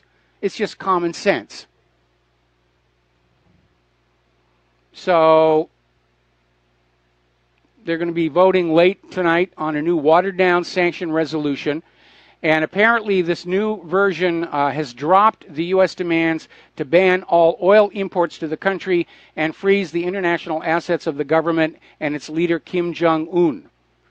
Now, of course, the other issues are this claim that any member nation of the UN will have a right to stop a North Korean ship in international waters and inspect it to make sure that they're not smuggling marshmallows or whatever it is that they're concerned about. Again, there was a call for a partial naval blockade of North Korea. Both of these are considered, well, the blockade is an act of war under international law, and boarding somebody's ship in international waters without their permission is an act of piracy, again, under international law. So the U.S. is out there wanting to commit what are basically illegal acts and somehow convince you that this is all right and just. And it really isn't. It really, really is not at all. So we'll see what happens with these sanctions. But at this point, again, the issue is looking at the United States history over the last 20 years of constant invasion, regime change, drone strike, use of torture, war crimes. North Korea isn't the problem. North Korea has every right. Remembering how badly they suffered at the start of the Korean War at the hands of the United States, they have every right to want to find a way to keep the United States from coming back in. I mean, I'd do that if I were running North Korea, wouldn't you? Because you look at those countries that went along with U.S. demands, like Iraq or Syria. Iraq surrendered their weapons of mass destruction. So did Syria. They still got invaded. There's an object lesson there. It doesn't matter what you do. It doesn't matter what concession you make. Once you are in the crosshairs of the United States government, they are going to get you. All right, we're going to take a phone call. Joel in Wisconsin. Aloha. Welcome to the show. What's on your mind? considering all the lies that the government media complex has told us about 911, and considering your intelligence and your background in computer animation, my question is, how can you look at the footage of the airplanes entering the buildings and not see that it's fake? It's not fake. Okay, and that's coming from my long years of background in computer animation. And by the way, you're forgetting about, you know, a few 100,000 people on the ground who saw those planes hit the buildings. I mean, kind of little common sense. No, here's common sense. You're assuming that there was planes. Then you're assuming that people saw them. But if there were no planes, then nobody saw them. You look at the Nodé brothers documentary. In fact, look at any documentary, you know, that's happening on the street there, where the people are saying, "We saw the planes hit. We saw the plane hits." All right, thank you very much. We're going to let you go. This is part of the kookification campaign. They're still trying to protect the official story by trying to kookify anybody who's got a different point of view. Same thing with that no plane at the Pentagon nonsense that they've been putting on out there almost since day one. And every time corporate media attacks the 9/11 truth movement, that's the first thing they pull on out. Oh, these people don't even believe that a plane hit the Pentagon. No, it's the plants, the shills, the paid trolls who are out there pushing that nonsense. At the same time, they're claiming the Apollo moon landings were faked and that HAARP is changing the weather and chemtrails are real and Elvis is off in a flying saucer somewhere.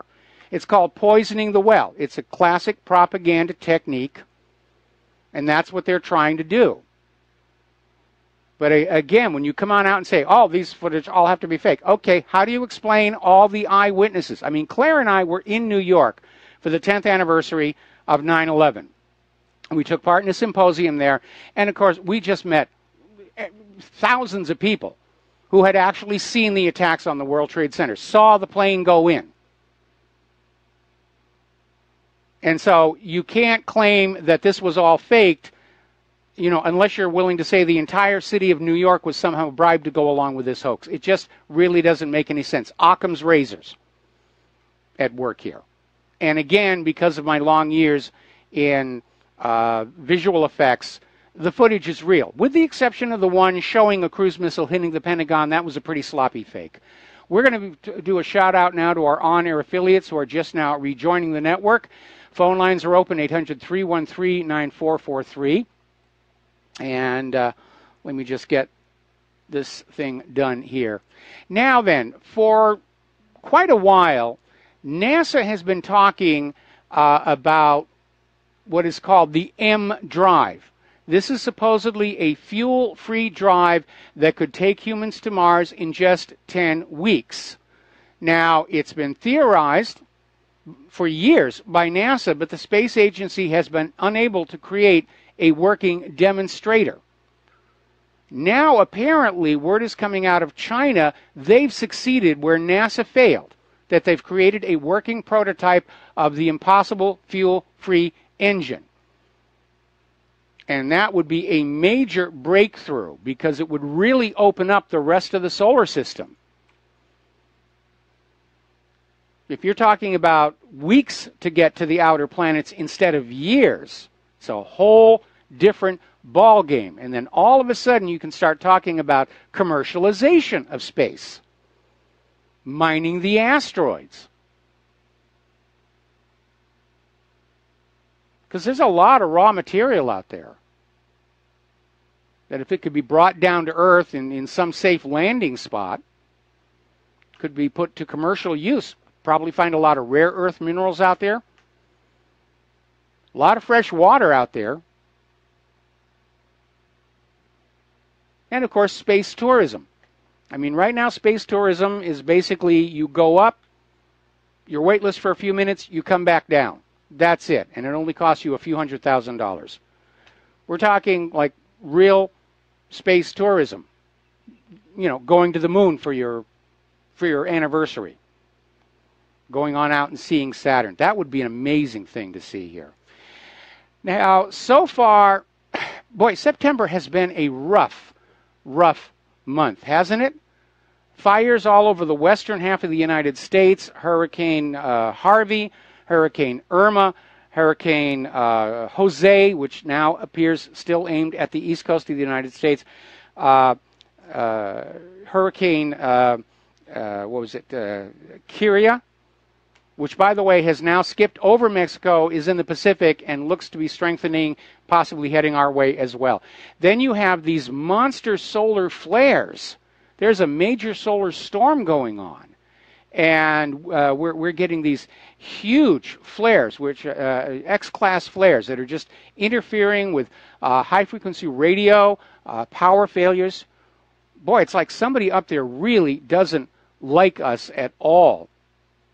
And finally, on top of that, this is an area of some major, major concern.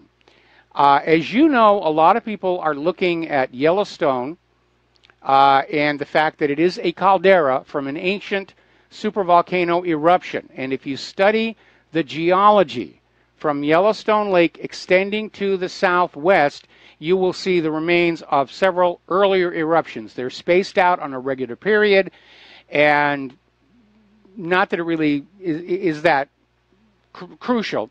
We're actually a little overdue for a new eruption. But everybody's got all their attention focused on Yellowstone Lake and the assumption that the next eruption will happen in Yellowstone.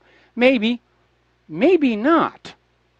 Because since September 2nd, in the Soda Springs area of Idaho, there have been over 250 earthquakes, and many have been over magnitude 4. Now, the reality is that magma pool underneath that part of the country, nobody really knows exactly how deep it is or how wide it is, or whether there might have other branches. Now, volcanoes do not just appear with that cone shape immediately. They begin with a simple hole in the ground. And so a lot of people are starting to wonder if maybe they shouldn't be sending the U.S. Geological Service down to Soda Springs with a bunch of tilt meters.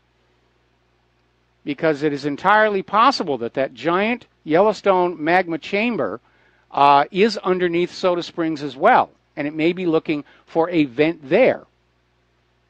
Because when it starts to build up the pressure, it's going to break through wherever the terrain above it is weakest.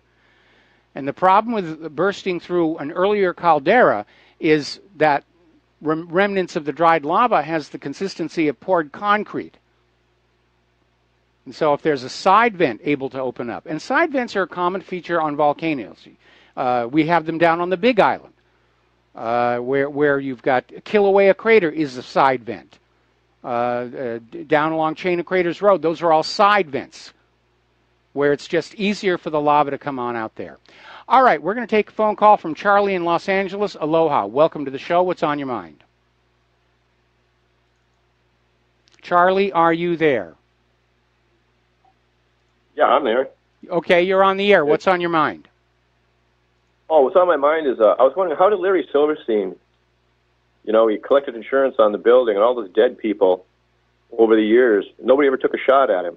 I mean, look at, he collected insurance, he built a new tower, he's walking around New York City, but all those dead firemen and their relatives, you know, hell, he's just, you know, flying back and forth across the country. I mean, you would think somebody would want to kill him.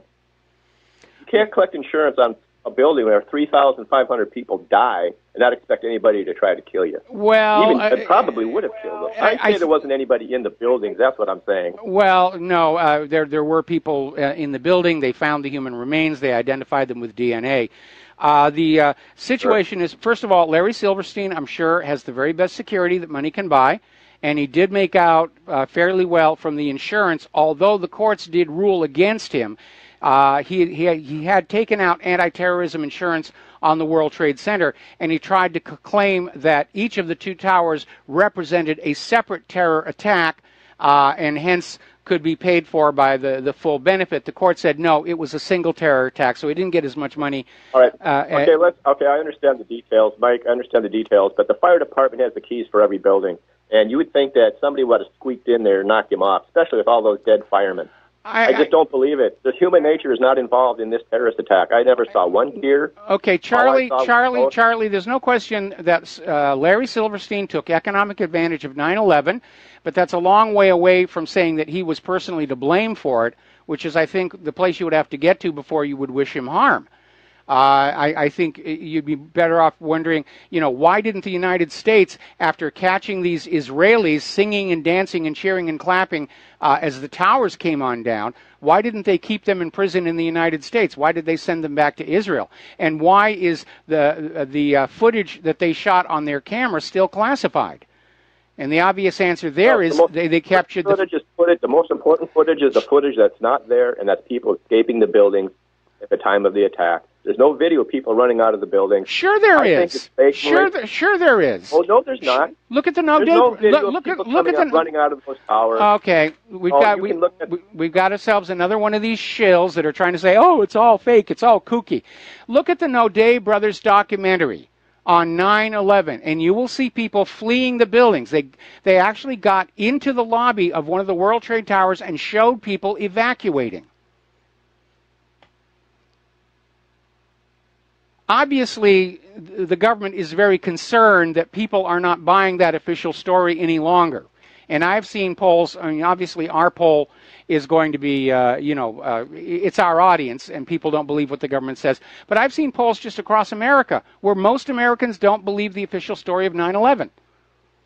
And hiring people to come on in and say, oh, it was all fake, it was all computer animation, there were no people in the building. They're trying to kookify the discussion. And that's how scared they are. They've lost the ability to lie to the public with impunity.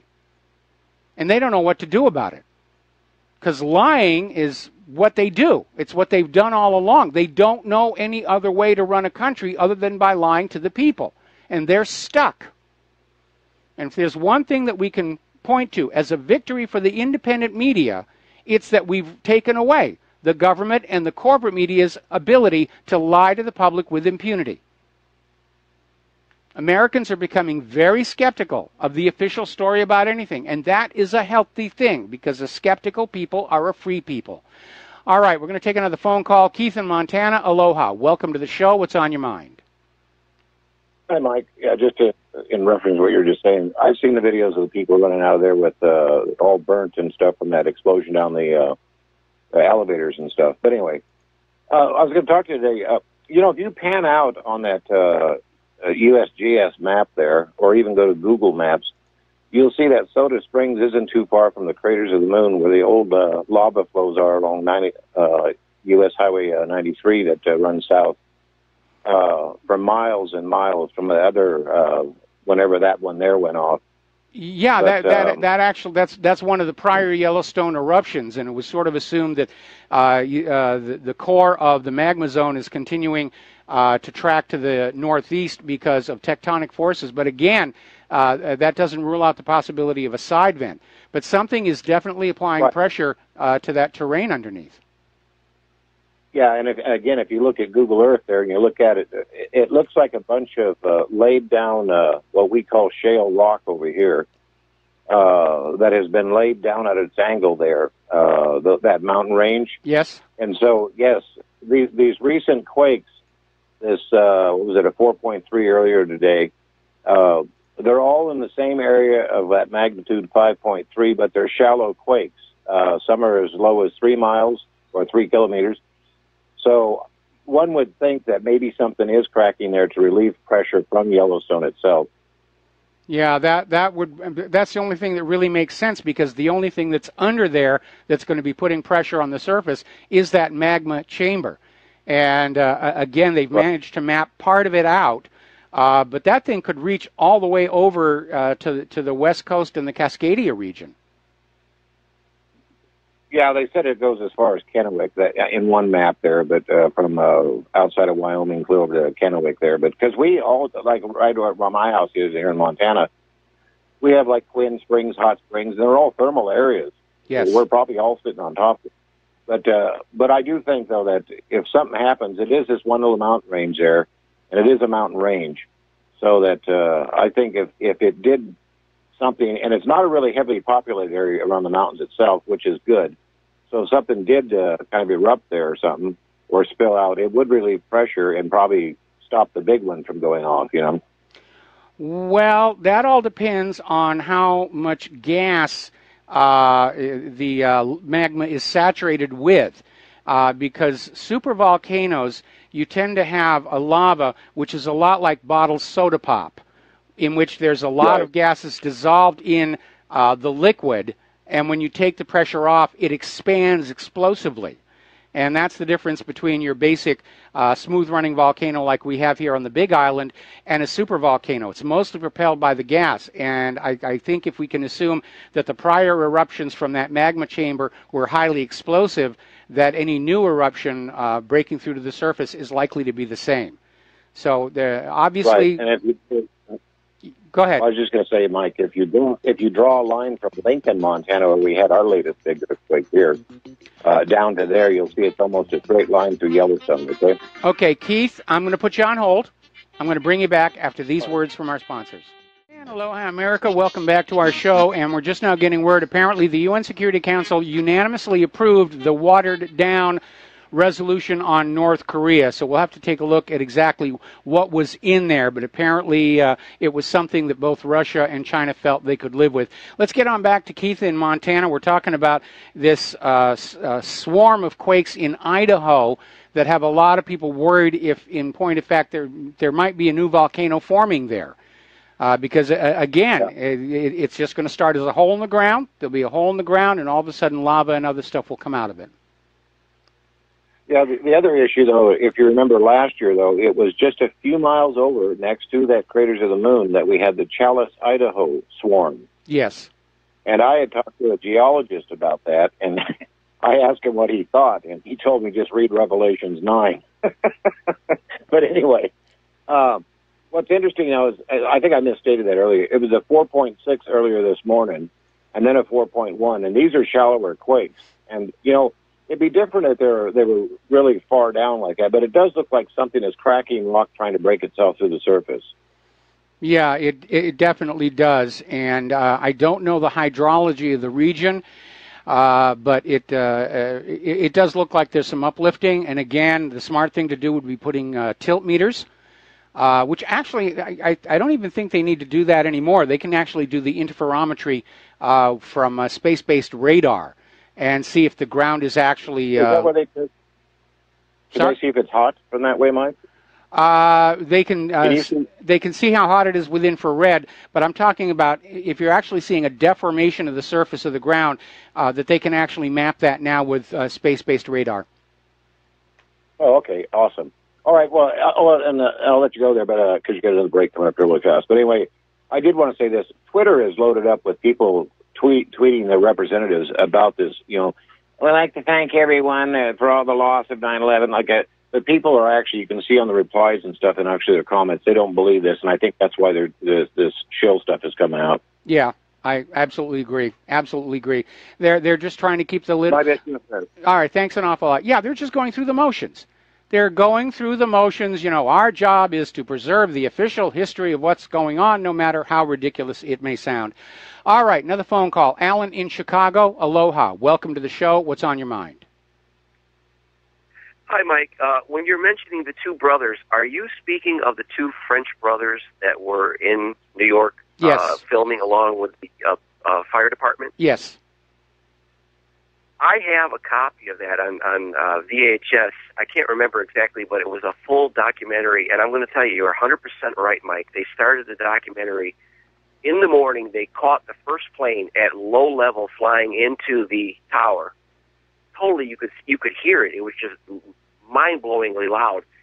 Then later on at the day, I believe the two brothers got separated, and one brother was in one of the towers, literally, with the fire department, and you could hear it sounded like missiles coming down, and they said, "What is that?" And they said, "Those are people jumping." Yes. And they were hitting the glass atrium. And then they were in when the thing started to go down, and the guy, I mean, it's heart-wrenching. He actually made it out of the tower, and it was just rumbling. And the yeah, fire he department was inside. He was inside when the first tower collapsed, and it just, you know, the debris piled up and around all the windows, and they went into blackout. It's a wonderful documentary, and of course, these two gentlemen did not set out to do a documentary about the destruction of the World Trade Towers. It started out as a documentary about becoming a New York City Fire Department firefighter. And they just found this one student coming out of the academy, and they said, we're just going to follow you around and show what it's like to be a novice firefighter. And they just happened to be there when 9/11 happened. And at that point, they had a whole new documentary. I have it on DVD. It is an absolute wonderful documentary, and everybody needs to look at it, because there are a lot of things that were captured in this documentary where you have even the firefighters saying, gee, the way that building came down, it just, you know, boom, boom, boom, like a controlled demolition. The firefighters are actually saying that in the documentary. And of course, there is that other revelation where they're being told there is a third plane on its way to New York, which we presume was Flight 93 that was supposed to crash into building number 7, but for whatever reason, Flight 93 was brought back under the control of the crew, and at that point they had to shoot it down. Alan, thanks an awful lot. We're going to let you go. We'll be right back. Aloha, America. Welcome back to our show. The phone lines are open, 800-313-9443. Checking back in on these storms, Irma's center, where the eye used to be, it's back down to a tropical storm here. It's up into Georgia, heading northwest across Alabama, should be in Tennessee middle of the week. Then it's going predicted to basically move northeast into Indiana. And apparently the storm surge is reaching all the way up to North Carolina and all the way out for the entire Florida panhandle. They're saying it can be 6 feet high. The Miami, Orlando, and Tampa airports are still closed, and they're just trying to recover from that whole mess.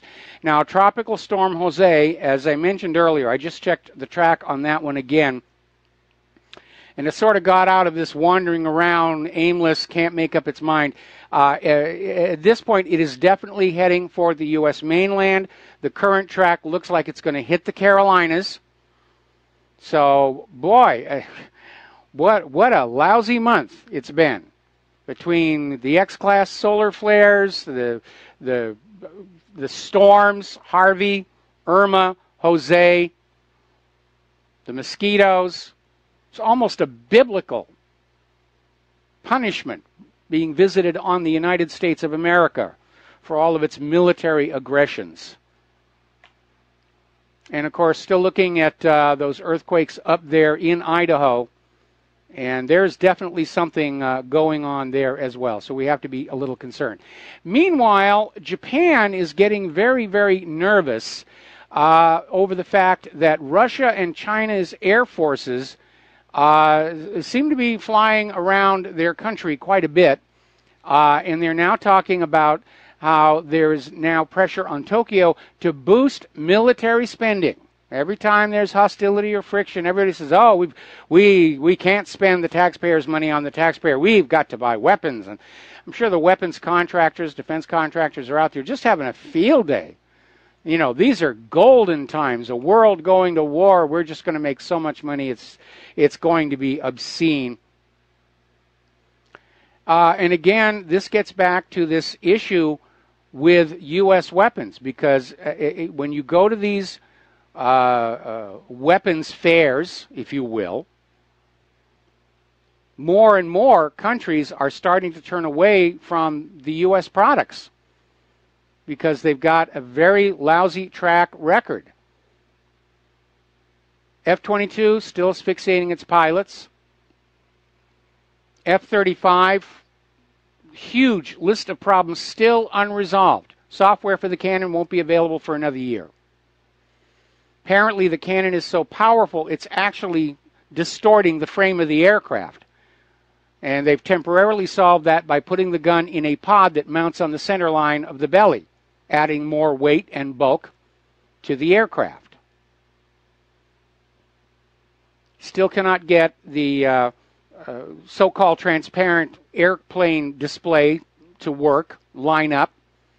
Can't get the networked radar system to have the correct number of targets shared among the flight. Just goes on and on and on. Still a problem with the insulation in the fuel tank working loose, getting into the engines and blowing them up. You've got the Zumwalt drivetrain problems, and apparently because of that inverted bow, very unstable in a beam C. We were talking about the littoral combat ships. The Independence-class littoral combat ships, hull corrosion. The lead ships already had to go back into dry dock and have sections of the hull replaced. The Freedom-class littoral combat ships, drivetrain problems. And last week we reported on the story about how the Navy is now saying, well, these really aren't going to work. We spent a lot of money on them, but they're really not going to work. We need something new. And so they're going to launch a whole new program for a whole new boondoggle. Because that's what they seem to do. Go from one boondoggle to the next, to the next, to the next, to the next. And it's great for those defense contractors who are mostly focused on selling to the Pentagon. But when they take those same weapons and they go on out and try and sell them to other countries, the other countries are saying, very expensive, not really ready to go when delivered. I mean, those countries that are taking the F-35 right now are taking it on the understanding there are still components yet to be delivered. Meanwhile, Russia has been using Syria as a real-world demonstration of how their weapons are working, and they work just fine, and they're nowhere near as expensive.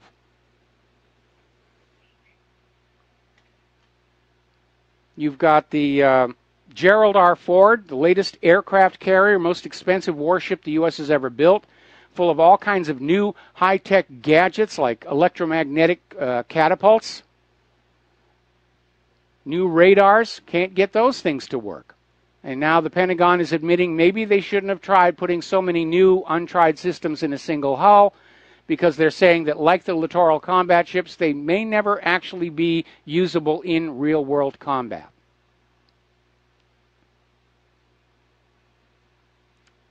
So it's a mess out there. Now, there's a cautionary note in all of this, and that is that all wars are not only economic in the cause, they're economic in the outcome.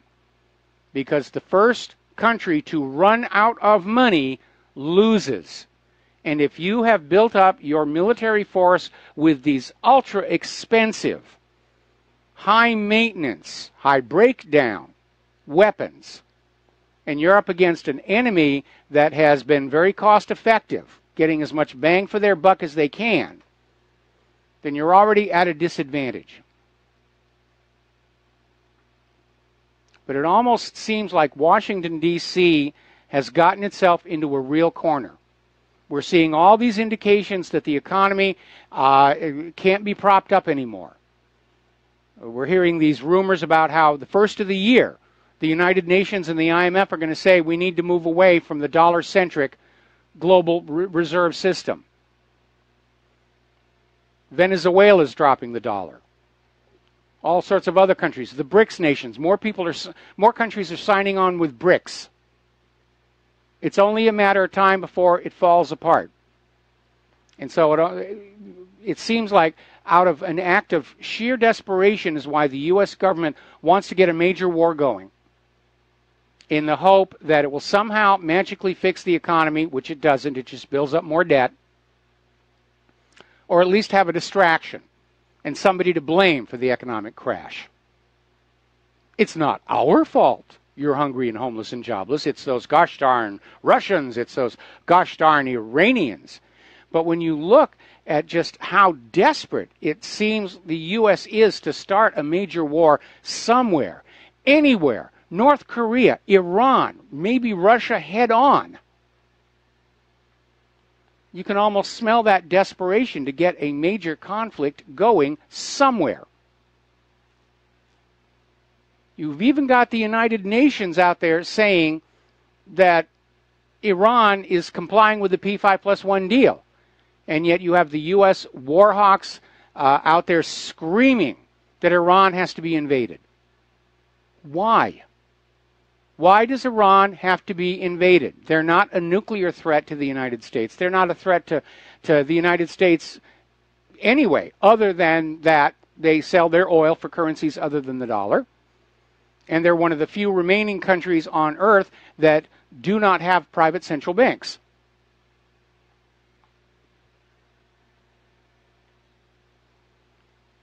But it's time for all Americans to basically step back and just forget about all the propaganda you've been hearing on TV about the Iraq threat and the Syria threat and the Libya threat. And just keep a little checklist. Who is invading who? Did Libya attack the United States of America? Did Iraq attack the United States of America? Did Syria attack the United States of America? Did Yemen attack the United States of America? No, they just want to mind their own business and not be messed around with. But if you go on back to the 1990s and that Project for the New American Century, they set it as a U.S. policy that the U.S. government was going to go on out and find some way to control all the other countries on the face of planet Earth, either by regime change or outright invasion. It's the U.S. government that is the aggressor. It is the U.S. government that is provoking the violence. And it almost seems there's so much of it that we, the American people, are starting to get numb to it, and that is a very dangerous situation. When they're talking about 2,000 civilian casualties in Mosul, that should be a shocking story to all of us.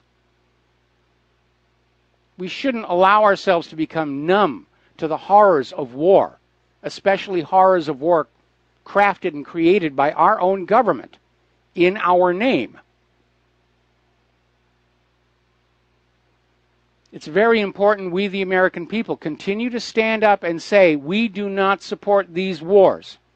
We do not agree with them. The government does not have our permission or blessing for these wars. We cannot make the same mistake the people of Germany did in World War II, where they thought they were just going to be the good Germans, and even though they opposed the policies and wars of the Nazis, they just stayed quiet in the hope that they would be left alone. And two things resulted from that. First of all, they weren't left alone. They lost their country. They lost the war. And at the end of World War II, there was hideous amounts of starvation and disease they had to deal with, because they stayed quiet. Second, and most important, generations after World War II lump all the German people together with the Nazis, because there had been no voices standing up and saying, we're not with them. And I don't want to see our future generations have to deal with that, the collective guilt. And that's why it's so important that we all continue to stand up and say, no, we don't agree with any of this. We're powerless to stop it, sadly. But don't for a second think that our inability to get our government back under our democratic control means that they have our consent to move forward with these atrocities that are being committed across the globe. Because they aren't. It's never been more important for the American people to stand up and be heard by the rest of the world. So,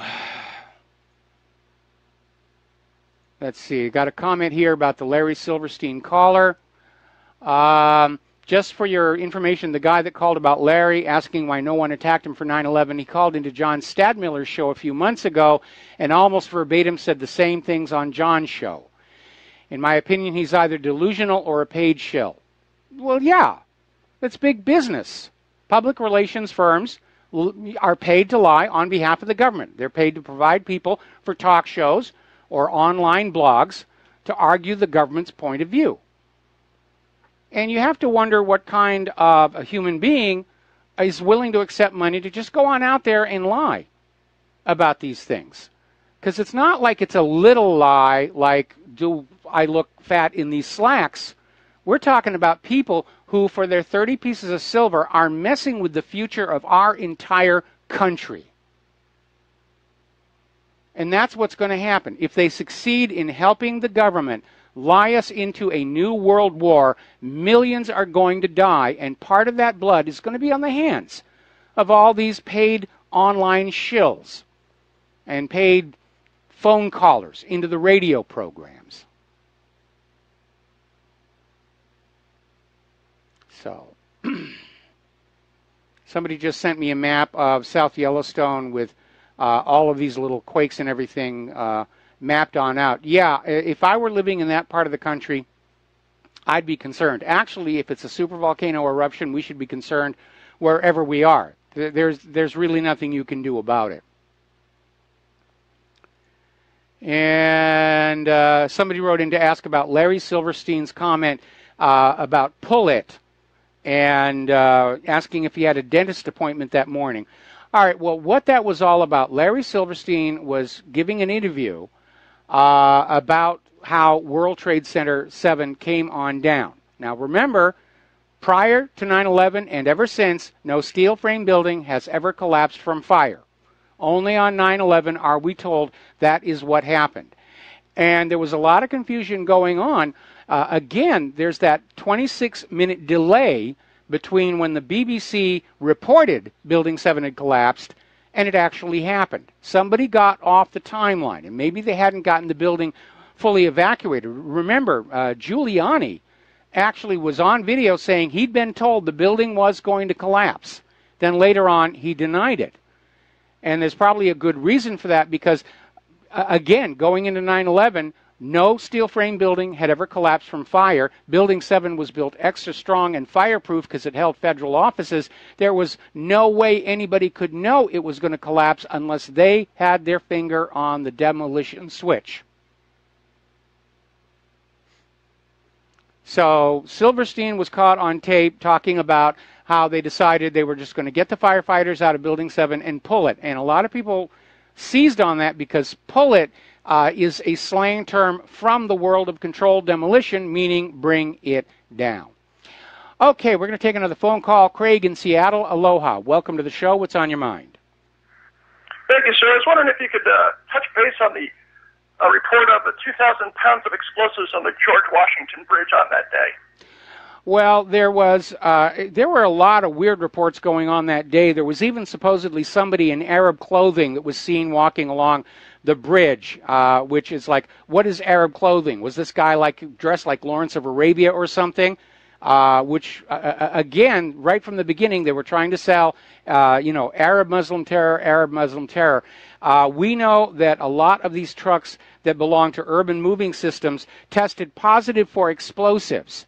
As to whether or not real explosives were found on the George Washington Bridge, we don't know. It may have happened and been covered up. Again, you need to go back to that Carl Cameron's 4-part story on Fox News on the Israeli spy ring, where a government official confirmed there was evidence linking those Israelis to 9/11, but that it was all classified by the United States government. But I remember hearing that report on the day that it happened, that there was a van full of explosives on the George Washington Bridge. But the bridge is still there, so whatever was supposed to happen didn't. Do you have anything more for us, Craig?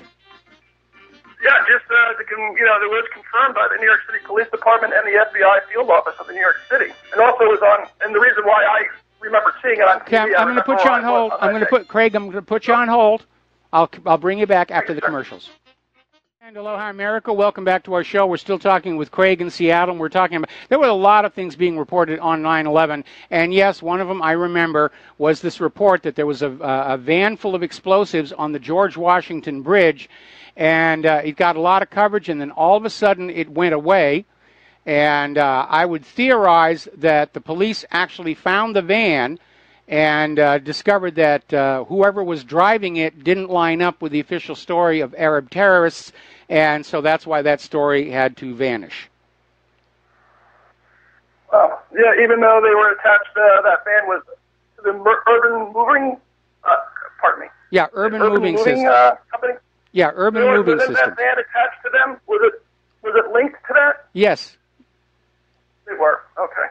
Well, again, Mike, thank you so much to you and your wife, what you guys are doing, and I hope you make it to Seattle and some speaking engagements or something like that, possibly in the future. But Thank you. Keep up the great work and appreciate all your time and what you're doing. Thank you. Thank you very much. Of course, Claire and I actually lived just outside Seattle for a couple of years, year and a half actually, and we really liked it. We really did. We lived in North Bend, and okay, very familiar with it. Yeah.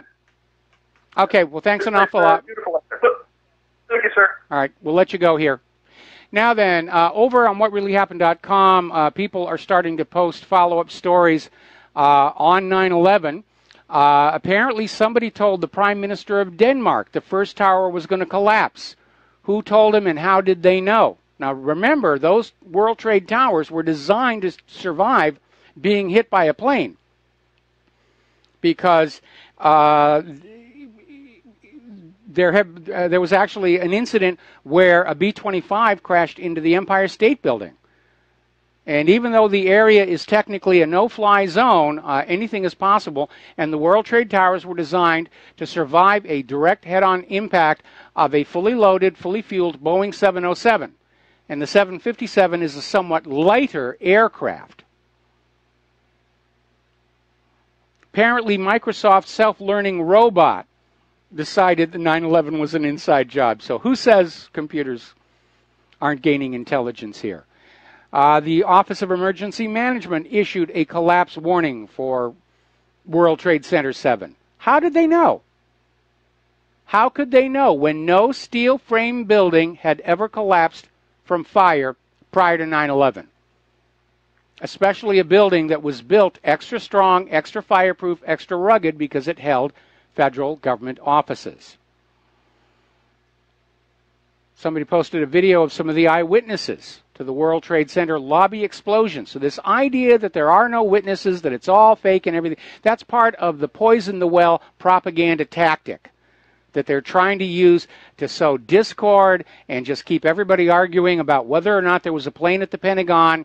But at this point, one thing is obvious. We know we were lied to about 9/11. We all agree on that. Let's decide what we're going to do with the government that lies to us. There's the music. Time for me to get on out of here. I got to do the Jim Goddard show up there in Vancouver. Please stay tuned for John Stedmiller's program. He's got a lot of interesting things to share with you. Take what you learn here, share it with everyone that you know. We still have we have to push back against this war machine before they blow us all up. We'll be back tomorrow. Aloha, America.